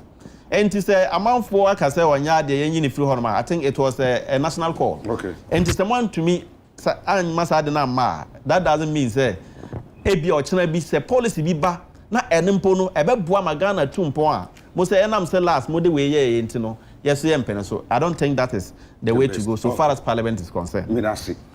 Yes, I think also my about 2-3 minutes we did say minority so based on the see and be show mun kunan ebe show mo den ama omjine so musie for instance VAT 2.5% some de ba mo so nyintum and 11% some fan 0.5 you know would this will give them some kind of big moral be some strength be and what you say then we also going to fight per the minority leader e kan ye no okay me da say emreninti o hwe sa parliamentary boycott any walkout now it has been part of with the normal practice of parliament in this for republic NDC or my boycott sa MPP so ono se so in power ono so boycott sa na there kind na say ohwa sa 137 138 parliament we no ade ba ko pa ye hia MPs ni hia ne say the word called consensus.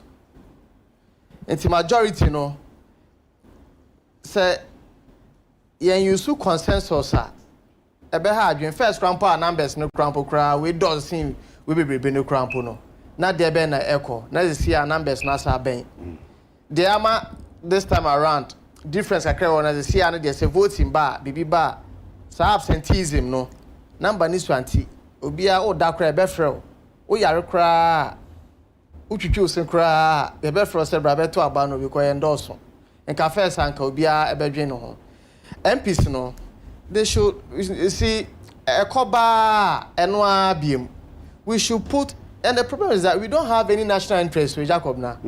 Ghana any national interest say them pan on my way ye pesa ye no we don't have it constitution there one article 6 article we article 6 chapter 6 sorry chapter 6 MP Wahano lawyer Wahano munti chapter 6, the directing principle of state policy. Now so obi aba the oye and oye. See and eba say, "Also you do me, I do you." Forgetting about the people that we are representing. Obi ntimi call parliament, and we shouldn't take away from parliament. Say at least this for republic. You can say democratic consolidation. At least you can't take away what MPs are doing. Say do no crown po nyakra at least. Baku omwa omoya kra. Let's give them credit. So they should put aside and call parliament or put aside NDC, NPP, and let's think about the nation. Oh, and yes, idea. So we should. The best friend say majority, although majority near one, but still no. You need the minority support. Okay. Inti na 2/3, any 1/3. No. Okay. Inti we should just put the interest of the nation, and then and yes, idea. But person comment kakra of Oriata there no. The lawyer boss Eka Intira. So on the poorest no. And I make a crazy. Your time in time into okay, because Obisubeka some time, no. Obiso COVID-19. Anyway, you can't send in the way, but at least no speak my factor. Okay. But Omaya car, no to say, oh, drive car now, co put who's more. Oh, shocks, no.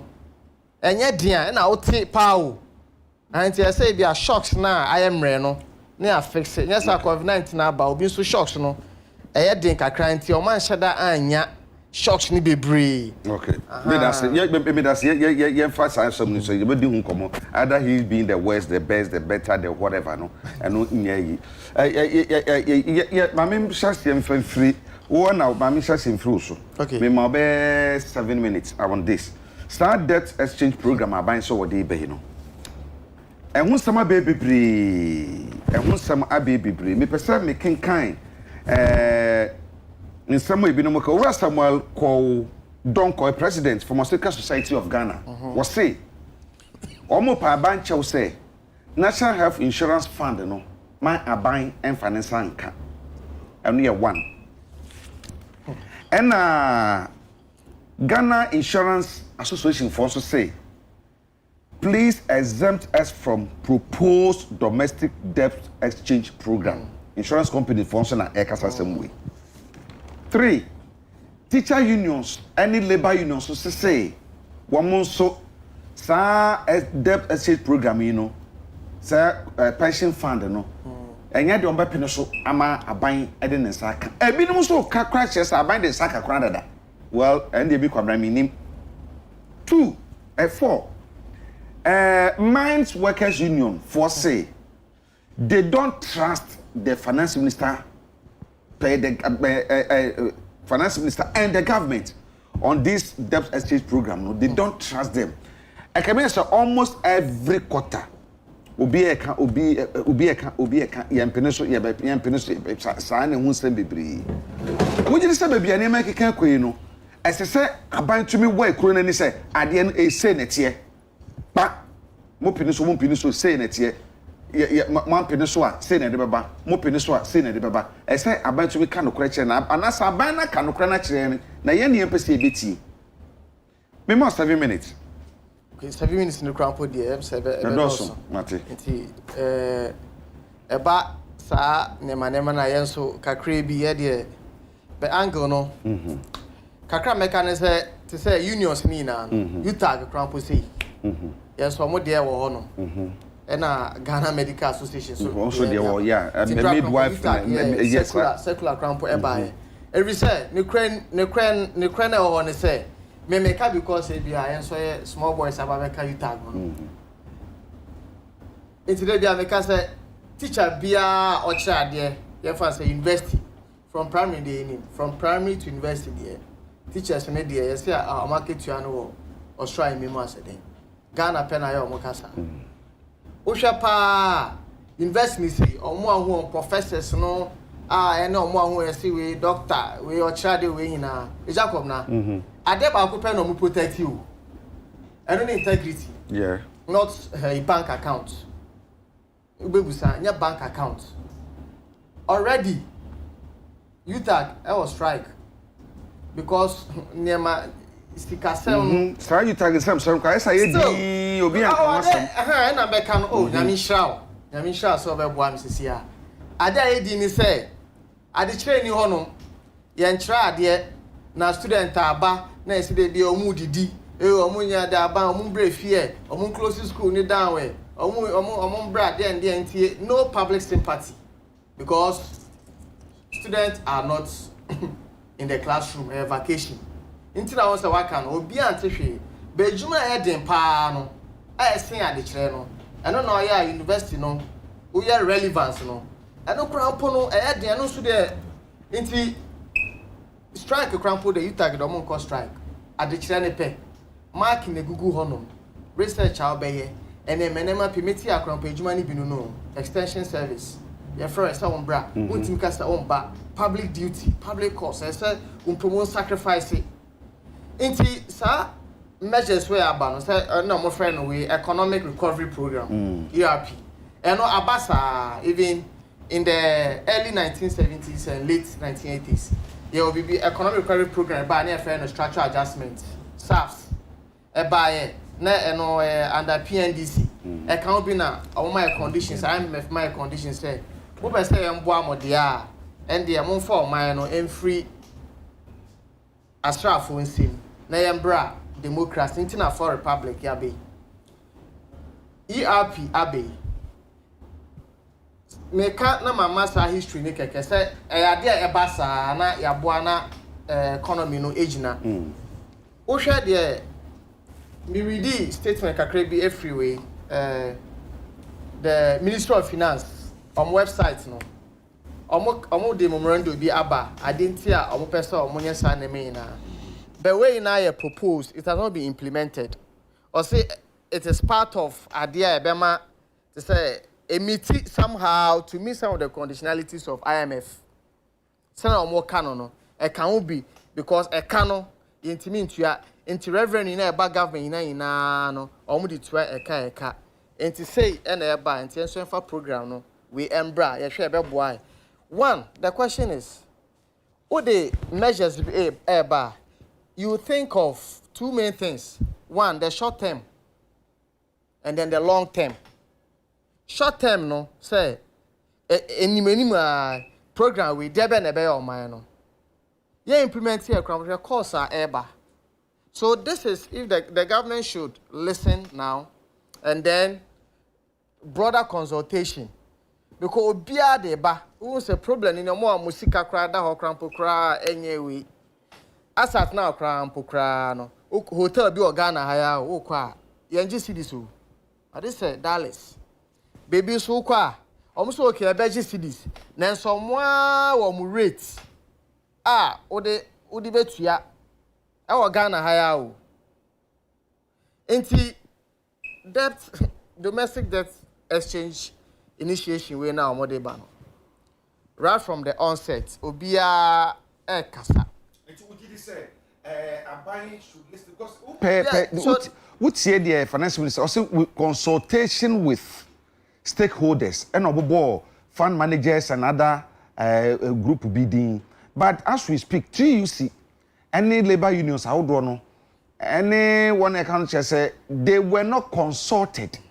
It's why the rush say minister need to sign amount because until you say aba omo leading na no because you taxi enka ade a omo consulting paying for na enka omo de beto obi anim legon ewo UCC ewo honom tech ewo ho nto mu na be deliberate ansa na omo de concern ni na because omo represent omo they are representing the members we pressure group.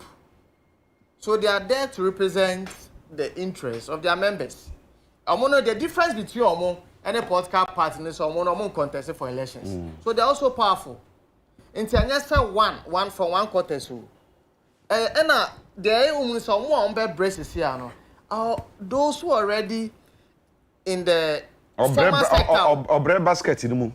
Former sector. Former sector. And also no.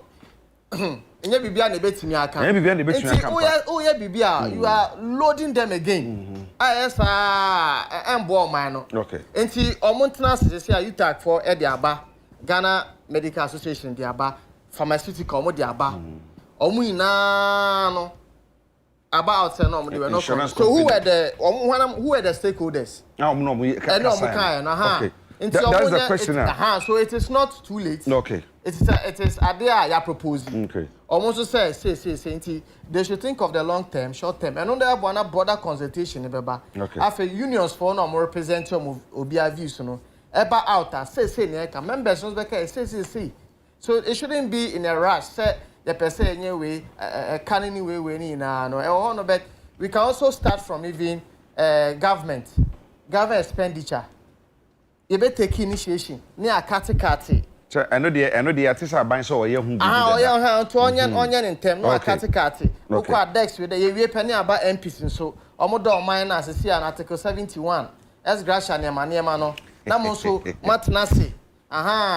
Because one time sika obenya no obi na ehun say abo oman na ehun say first no mo ankasa no mai say. Okay. Ni atete niema so na Obeko office we na special advisor bi ko to shoe crowd bi na be advisor toothpaste crowd bi na be advisor we na ni na no na cut down. Okay.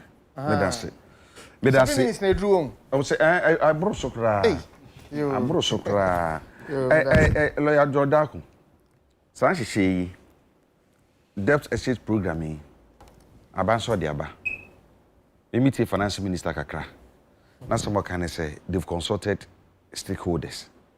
Bob said medical bobo fund manager no no I say me kura me japade na me da to hwe so ma me me japade media no won kan kire me na mo hwe so for ma me no ona ne din koma is that a share ono ye stakeholder more than me a japade na media no any amount for concerns are almost every labor unions ni nyina e kan wasem he said insurance companies for insurance association for kan health insurance pharmaceutical society of Ghana for eka any woman eka ka hunyina eka sa pension fund no ye yi bia free mu anas ye fan san kan. Okay, me that's it Agya ene dwumadi a yedie me say ma ba ha bebre me gidi say ene dwumadi ye sonko especially on this topic and nti ya disua ene wasi esua na ye ma yemamu for ete enema ekoso ase eni jansa na mekasa no stress ye nuanu ma omutie yen omu a ombetimi everyday untimi ready crab gidi say untimi nka ofie krachi ni oho no me stress saafo ni nyina no obamu mu akọ Ministry of Finance omu website omu aye the bruni beka say frequently asked questions and I say adia as ye nyina ha ye pese nya anuyi efrimu nti I'll beg of you please go to the Ministry of Finance's website and check their frequently asked questions and see answers to most of your questions that you want to ask or questions that are bothering you. Me problem kakra me want to say how many people ena ekan a omobeti ase me say nti na wa frɛ ha nei nti na meka say nadwumadie no ehia no nti me ba me ya kyerɛkyerɛ yo kyerɛkyerɛ ma me ba me ya kyerɛkyerɛ lawyer na aha na aba no say adwuma wo say yedie eno no ukɔ hɔ a say the maka no nti wo mo betimi akɔ no wo mo nkɔ no mo enkoti but questions na edos a nyina ya dwum dey can say ade ya ye kan kura debt restructuring debt exchange debt swap ade na ye pese ye kire ade na ye de eye ama ye man die o sie nyina hunu ne se o man ye nyina da bia ye pe akwan ye pe hospital a teacher for pe akatua entumu a doctor for pe akatua entumu ye ne ye adwuma wo man nyina ye pe akatua entumu pese ye ti ase free sa point na yesika ye gigi no man mu nyina eye taxes ye gigi nyina ye kabom na se bosome ne so ne ye di kotua a doctor for nurses for government officials umma ye mu ekoba di kotua mu kawia na kakitua bi yenso so yepese yenya akwan akese wo yekuru mu yepese yenya hospitals yesa epese yenya eniema papa wo yekuru mu ade ebetumi amasa eniema na baso no ene se yebegigiska ene nti de esi se free Kwame Nkrumah penso ene ya ban ni mrebia obobosia sa ekopem se eduro mampanyin kofo ebreso economy no improve ya na ema oman no yetimi kɔ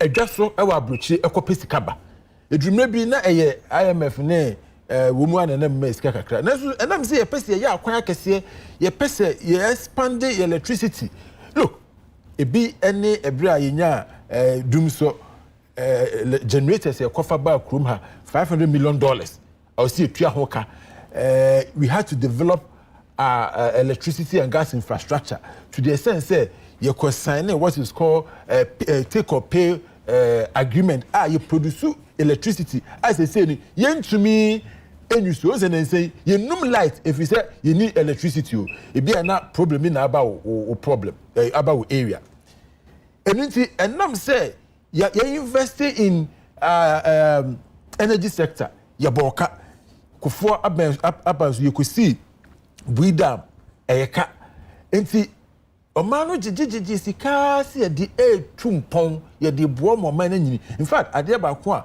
we can say nyine betime hu ekwan eda ede anim hai obi otinka bi ekwan eda piece from anim hai kufo abans so ye ya from achimota ekosi ofankwa say akwan no ye toa so double road Kumase. A lot of developments are ekosono. They say TSC enye ye taxes na ne ye gigigi no enye de yes na me fi say ye tax no ye gi wi a ye di tua ye hoka asa ye ni bia ye di beye mpuntu ye kosi hospital o my penida da watwam eye Eurasia mama kosi hospital ewo Ridge hospital no nko a eye over $2 million eno no eye kai beda ho o si tua as to whether it was value for money is another thing but I can't bet that how see it so yes and you marry na and ye dia boka ato now o boka na o so utua edru sem se wo besu okutua sika no hu se no e kan me no ye nia ye ti kroma me nua no ma me no ma ye wo market ye nyina abobosia da se wetimi akobobosia edru time se ye beji sika no woni bi I can't boy and no boy so baby DJ na so boy so ko betwa wonu. Eti mi wi asem bebe amaka want. Da bi sa da bi wo se o ma me adwade fon se bi se ma me adwade no ko besia no o discuss o ba be hye ni dwane mu ama dwane akosore so di so o di show di be hye ni dwane. Okay. Iti yaso ya de rekodi ya di say ba be ye to dwane de input juma. Bi ye je say de input juma. Bi ni hospital American. E bi ni temam motorway e roundabout ya na kaman.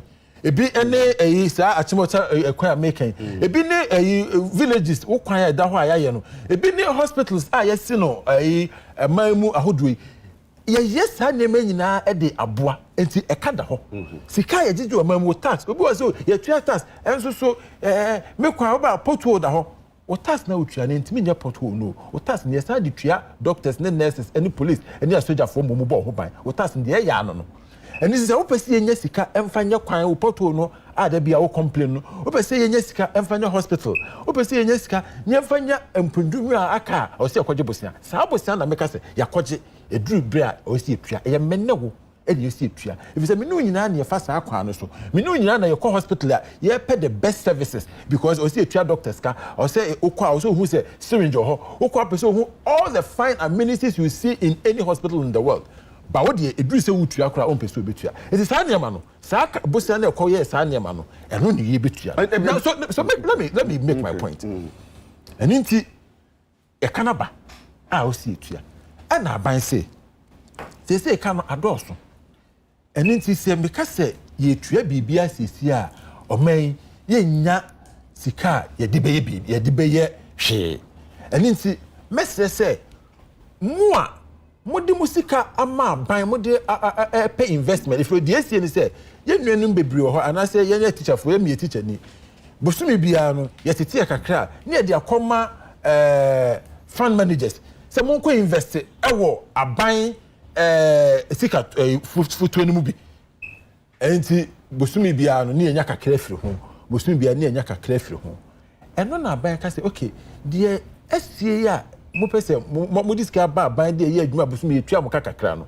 ye nyina ye hwɛ na emfaso na bosumi bia munya firi so no ye nto ye boase na de o se ye ntwane ntua ne ne de wo nie de wo mnie o se o pese obaji scan next year 2023 ye de scan beba na mom emfaso de a na o se nka on sabeka bra do sika beto ho no de ebe ye zero say bia me okay assume say me dia mature this year esa wo de mamia me fa say December from December yi what you be ma ba interest no ebe zero and they say zero okay eno ne ye ka say enam say wo kwan wo fa so da bia so pe kwan na be say na wo kwaji ya no so fa nya kwan no me dia ya kwan no na say oh me nua na say kwan ya ye no krom ha do enye MPP aban me to wase frequent breso so abepe obi e konfa no che say ya wo so ko kuma say ya wo konfa no che hospital me ko kwale book hospital me see ya nua ma mo ko wo ho anything e kai your man ya bo free tete e na be na mia tie me dia me sika menya me kakra busum bia me tede to say dachi se me yemre a me tumi da to aduane sense kan nyina ayo meba sense kan wo ho e ya mfa so dia kakra abanso de ma eno kra no wo se so person first kan no 2023 a e na o ka se ene sa interest nye mfa ma ne mom ukọ wanim a ye be ma 5 me enfa ne so de enye anim na me ko me dia na amachi onne busumi and say with 10 years I'm the year. Yes. Education for 10 years. Yes. Some 10 years. Yes. 10 years in December winner a draw. Yes. December no answer December be do oh policy now here there what targeting next year. And I'm sure we na mature this year. I don't know for me the name mama. And for me first one can mama. Now next year policy now dey ba no. Uma any effect on me so this year. Oh no. But see anything because we be uncle read frequently ask questions. What is going to happen is that I don't know. So policy mature before the 1st December. Who bet me you are there? Enemy first one nyina. Sana from 1st December all the way to 2023. I find a policy to take performance casu. You see, I think there's a lot of miscommunications going on. Or private entity people and I'm saying same entity. Yes, we say kiateso. Also, what I say, and you know, election is taking effect from 2023. What I say, and then so what found administrator, I know so what we see kaswa. Remember, I said there's something amiss. There's something amiss. Policy na fair na taking effect. So what I say, and it will be intimate to see kasisi. It's here can say, I buy sa pension fund, any that or other funds now. Amateur this year. The mature this year, no. Aban finance bank. Was it 2023? 2023. Oh, Bejia. 0% interest, no. And we see Canada the whole sika, but the whole. Is the interest people should understand. But finance say, what the minimum, what the 200 cedis, and a year investment. 200 cedis, no. I would call investment. Say. Afibia be only 20 cedis now also. It is a first now koja obenya 220 cedis. They say ni there Mrano air cancer there na say the ministry person say South 2023 no. O koju sika na South 20 cedis na da so no. Eno na won sanka. Ba 200 ndi de be ma. Na mom say wonya abotre na otwe kakra. Ni e do 20. Me di dan akopem say. Me di dan me dan. Your principal is there. The ministry principal no ho. Well, we are not saying say the ya kan nyina no finance ministry kan nyina no how they take into consideration the fact say one more a war system no mu no so a obi o ho a wa body trimu po say we na meye we na bosumi bia me didi ho kakra bosumi bia ko je na me didi ho kakra bosumi bia me dia makodi ho kakra and say ya 2023 media na ema no and she said ben no oban no so eye e dia so me a me dwetire ho na say is na hwe Joe Biden US it has the interest. You see, we have to understand the interest on the investment. Say aban say memoa no na yetumi tuaka na e den aban no so eye de aboa me a wo say memoa me tuaka say ba ho be hin me. Look, Biden to announce 36 billion in relief for major pension fund to avoid benefit cuts. Enra, Joe Biden, were releasing $36 billion US. Says size cano, ya de ba e de aba be boa said de be ya pension benefit no. Young conquatiso. What's the pastor do we aba? It tells you say I want you know. And no see American man who say as a semi ye be the boa me man for. That's the state. Yes. What exactly is the state also doing to support yanya ya weche ni say ya man for no? See your money into yate, would have wanted to so no mono. At the end of man no so ya dia boa me am yet me munana so man for or man munino. Ama me so me wan hear me at these crucial and difficult times. I mean, I think that's a fair question to ask. Say abamu nkofo betimi answer that question say dey na ban eye, but if you ask me at every point be a best way no power police ni ebo ho ban aban ye bibi boa. At any point be a bad drive afa wo kwan kama so aba adwuma no aban ye bibi boa. So we should not only count government intervention by just monetary additions. No, sika de ye. Na so na duru baby a ahoban bokra ye sin sika. Enti aban enka say ye ntua police for car. You say you can say ntua police for car. There will breakdown of law and order. O car o de nam kra na obi atwewasi. At least aban say sound crofwe there. You be make sure say sika ye nya ye de bi betum ka. No ma boy man ho ban. You see it's just about telling us to just tighten our belt just a little bit. And look, at the end enya forever. It's just a temporary tighten our belt a little bit. A temporary process. Bloomberg for the insembia ba Bloomberg for the report to be about. And let's see when we take some of these reports and we want to quote them as sacrosanct, we need to be careful. Neighbor. But anyway, you quote. Because I've seen the Bloomberg report. Assembina woman so aka. And ti woman can near that to one share some more can is that the reality on the grounds? Yes. And I said this sir. Yes. The entire make can be the Bloomberg for by say they are also a rating agency here. Ye ni mu omo. Omo so you be do baby omo the baby why correct be on so enya correct. But ye Mr. say the aye can the aye no. Ye ni ye as oman as government.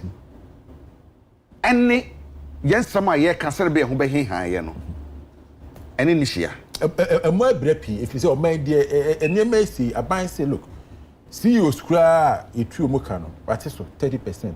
Was say me president me ministers akatua enka emremu ya approve mom no that is so was say DCs ene omo ehwe ya manki to omo hwe was say omo sika eje mom no that is so in fact the kind of policies abano ediego is just trying to cut down sometimes what we may call waste in the system and they say we government official that's what person to coin and that's a person to coin a big also quite clients for craft for say you know is it possible because yes it's me na me dem na me share be fee e private funds there what private funds are betting na say I have buying sika and they want to be fan cause yeah never yeah they what kind budget 2023 budget na how many are buying the presidency staffers do draw saying any ye de kwakọ kan ya te so ho and ye de bi kan ho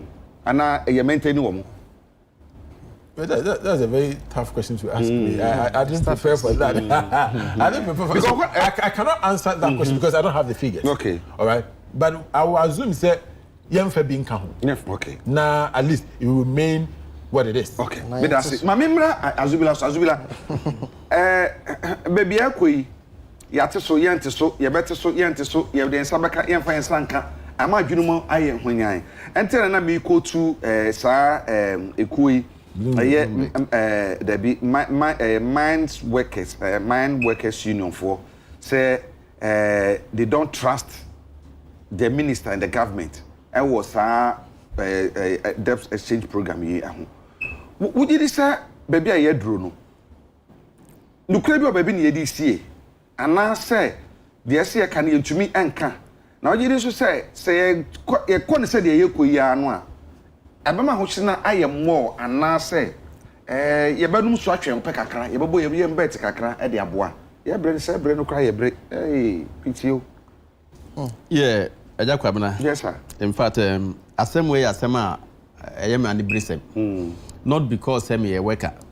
Now, though me a worker, but some of us have close to 30 years to retire. In Tinkamet Meka say retirement as MD and family.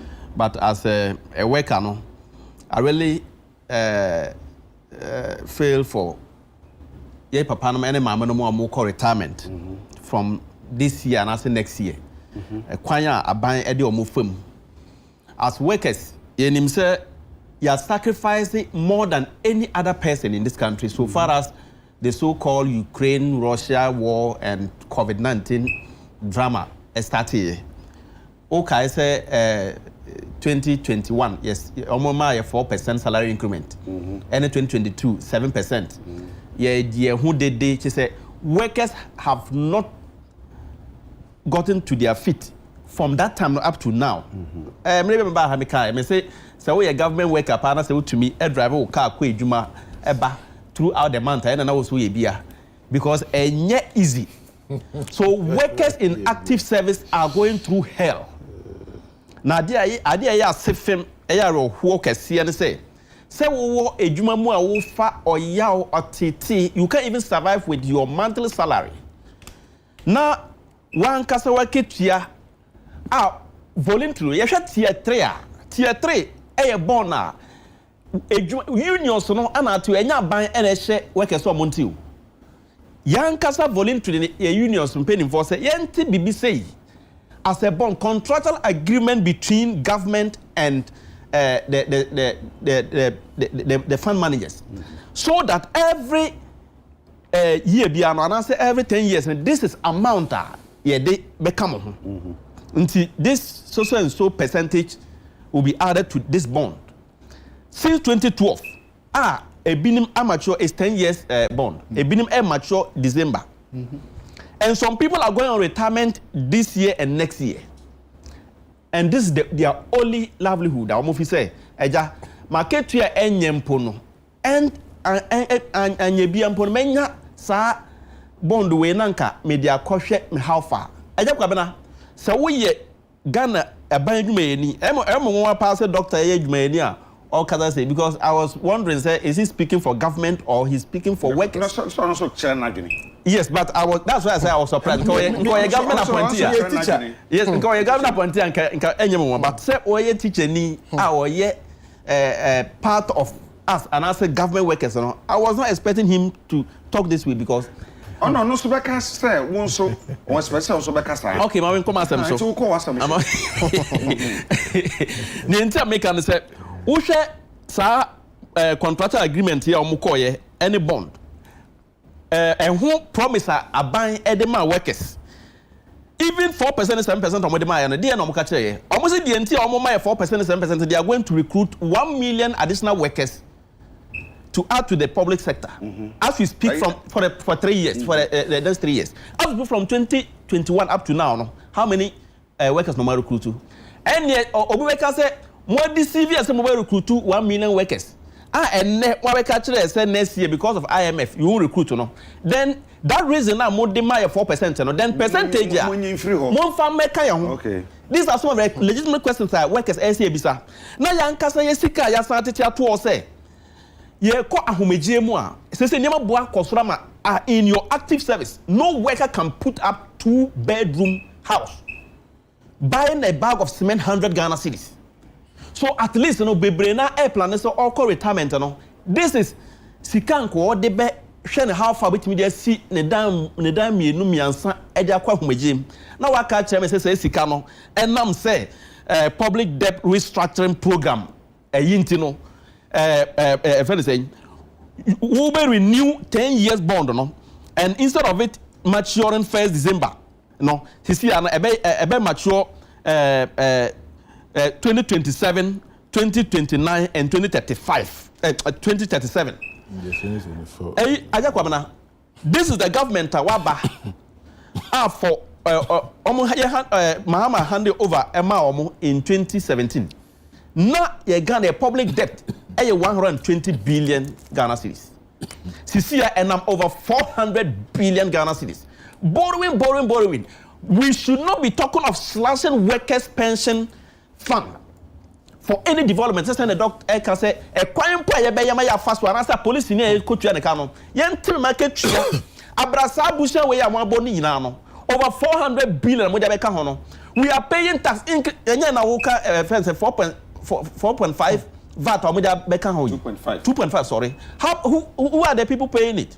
The same government workers, we are sacrificing with our small salary, paying all these taxes for development. Now, me a pension benefit. I mean, government, you come and slash those monies, and you are telling me say you want because you are paying police or you are. I think government is not being fair to workers, and this is a government. I mean, if you say they are rather assisting for people to die early after their retirement because. So ubeko retirement nepana usika eda usika trina eda hompono eda ya nka obetimi edi se sika na si 4 years ago ne enne se sika no untumi fan si single room mpo na eno chimpo ne se sika no mpo no yan unsan tumi san ka se sika no na se be se predators na gani my for bone be ne aye ebi na udika kan the presidential staffers omo increase omo numbers to 3,000. These are article 71 office holders. How true is this? Yes. So we read it. Yes. So they have increased up to 3,000 president staffers. To 3,000. They are still appointing new judges. I doubt that. You go and read. They are still appointing new judges. Article 71 office holders. Hey, judges and patrons, lawyer, they hear more judges, Mr. Yeah, but we are not in normal times. If we are not in normal times, to a point that you have to slash somebody's capital, you don't need. I think the judges who are there are enough. To handle our cases. You don't need to still be appointed Article 71 office holders, increasing the number of presidential staffers. And we, those who are taking peanut, one Article 71 office holder, Ketia, can pay 20 civil servants. You keep on increasing their number. And you are telling me that maybe Kakana Meji, Ediako Fia, Koshe, Mehumpo, just hand to mouth, not Memfanko Womono, and Nompono, Upusme. I think we are not being fair to workers. In fact, as a worker myself, though I'm not due retirement, but I don't think any youth should be interested going through this hell, serving your nation, as our parents, our mothers, and our fathers have done. Okay. And they are going, I will call retirement, and say, Kofi retirement. Government policy. I think that you can say you peddle such, misinformation. It is not misinformation. What you have to understand, they say, at the end of the day, will be Nkufinku. Sika usika botano ewo ho people just the interest aspect you are talking about. No can say 10,000 it's just the interest aspect. What is money without interest? Oh, no. What is money without the value of that money? Interest. It is not. You know, time is money. And money is time. Na make us say, we share sa organization unions yin na omunye sabi nipa kuma insurance companies omunye nipa kuma pharmaceuticals for omunye nipa kuma TUC for teachers, nurses, doctors omunye nipa kuma. All of these people are saying said no. Again, yen can dey ba constitution aban no say we invest in treasury bill. Treasury bills is not affected by this. It's investments. You can't say any investment be affected by this structure. If it's in treasury bill, it's not going to be affected. Okay. With him, and you can do next week. You the nipa bi beba ha. Na woman you do beba ha no. Woman mo bi o manum akansam with evidence say tuntumo. And you need to verify what they are saying. People can say all kinds of things. That's answer the production team. No money. CFO metena kekesa. You know the be answer ni aba. Now assembly anopai make kind what the Democrats are the legal demo. E de yemhwe so answer na moba. My main kind. I say some Chinese nationals. Maybe video be answer ni sorry. Okay. Na se me video ni we na se pay for tenaga na pa ma we cost na se still mon kan bibia. I'm telling you say Nyakopon for ye born in che ye da. Ya ma would try. Me be kan. Na be video bi de akere mu. Na ye hu de asie. Or say some Chinese nationals working at a quarry site within Kaswa and the porting stretch of the Cape Coast Road released their dogs on some tax officials of the Ghana Revenue Authority. The incident happened at the Executive Quarry and Tonisco Quarry, all Chinese entities, when the GRA officials stormed the site to enforce tax compliance.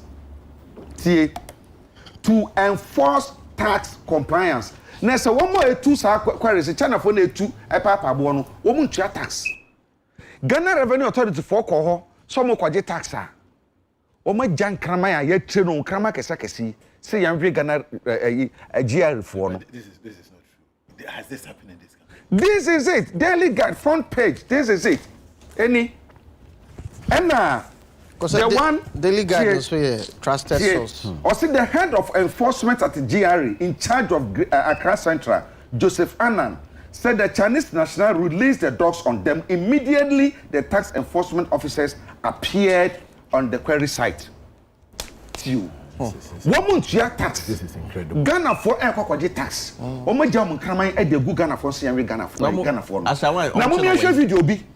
China ni a o tie excavator so e ye niam bi na Ghana ni e tu the so nya de oye no. Mo tie na China ni ka kire no. Mi show video no ni sorry. Go and stop them. Go and stop them. Akufado. You are saying your name now, Akufado. I said go and stop them. Go and stop them. I respect you. Go and stop them. The baby piano. Oh, Akufado. Oh, see and Yajumano. We are China and stuff from Akufado. Stand video way. More share video way. More share video way of what's it? Kwabena. Any man has so. And I'm more almost assassin. Or make China and the catch. Your friend Akufado. Akufado. Your name is Akufado. You tell me, say, you be Ghana man. You tell me, say, do this work. But Akufado, I know. Go and stop them. Go and stop them. Akufado. You are saying your name now, Akufado. I said go and stop them. Go and stop them. I respect you. Go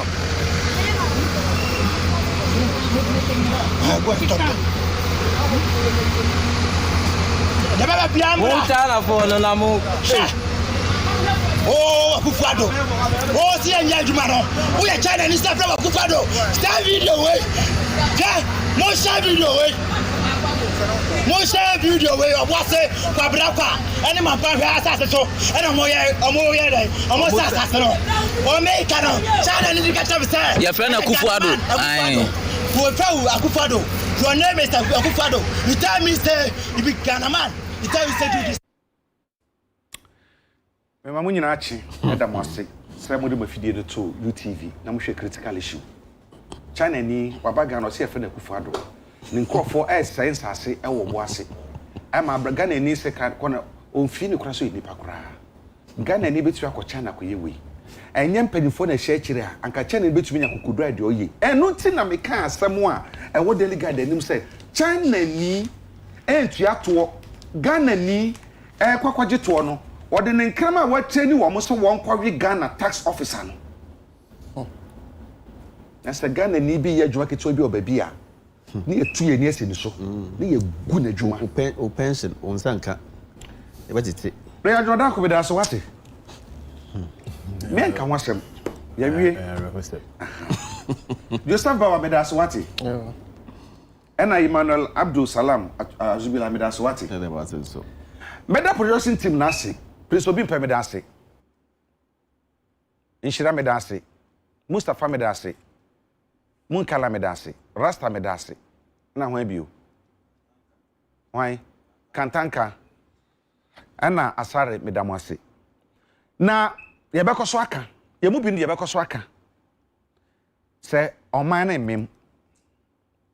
Na se de hu se sia video yi se sia yi. Se mpa info mo bɛhwɛ. Na matena se ama hoho abaye mamu abɛsɛ yɛ bibia a munim wɔn nyinaa you know them na sɛ mbɛtena sɛ mama na yɛ say ya prosperity will judge us all yɛwɔ ayɛ adom adase na yɛbɛhyia yɛde masɛ mamu ne hwɛ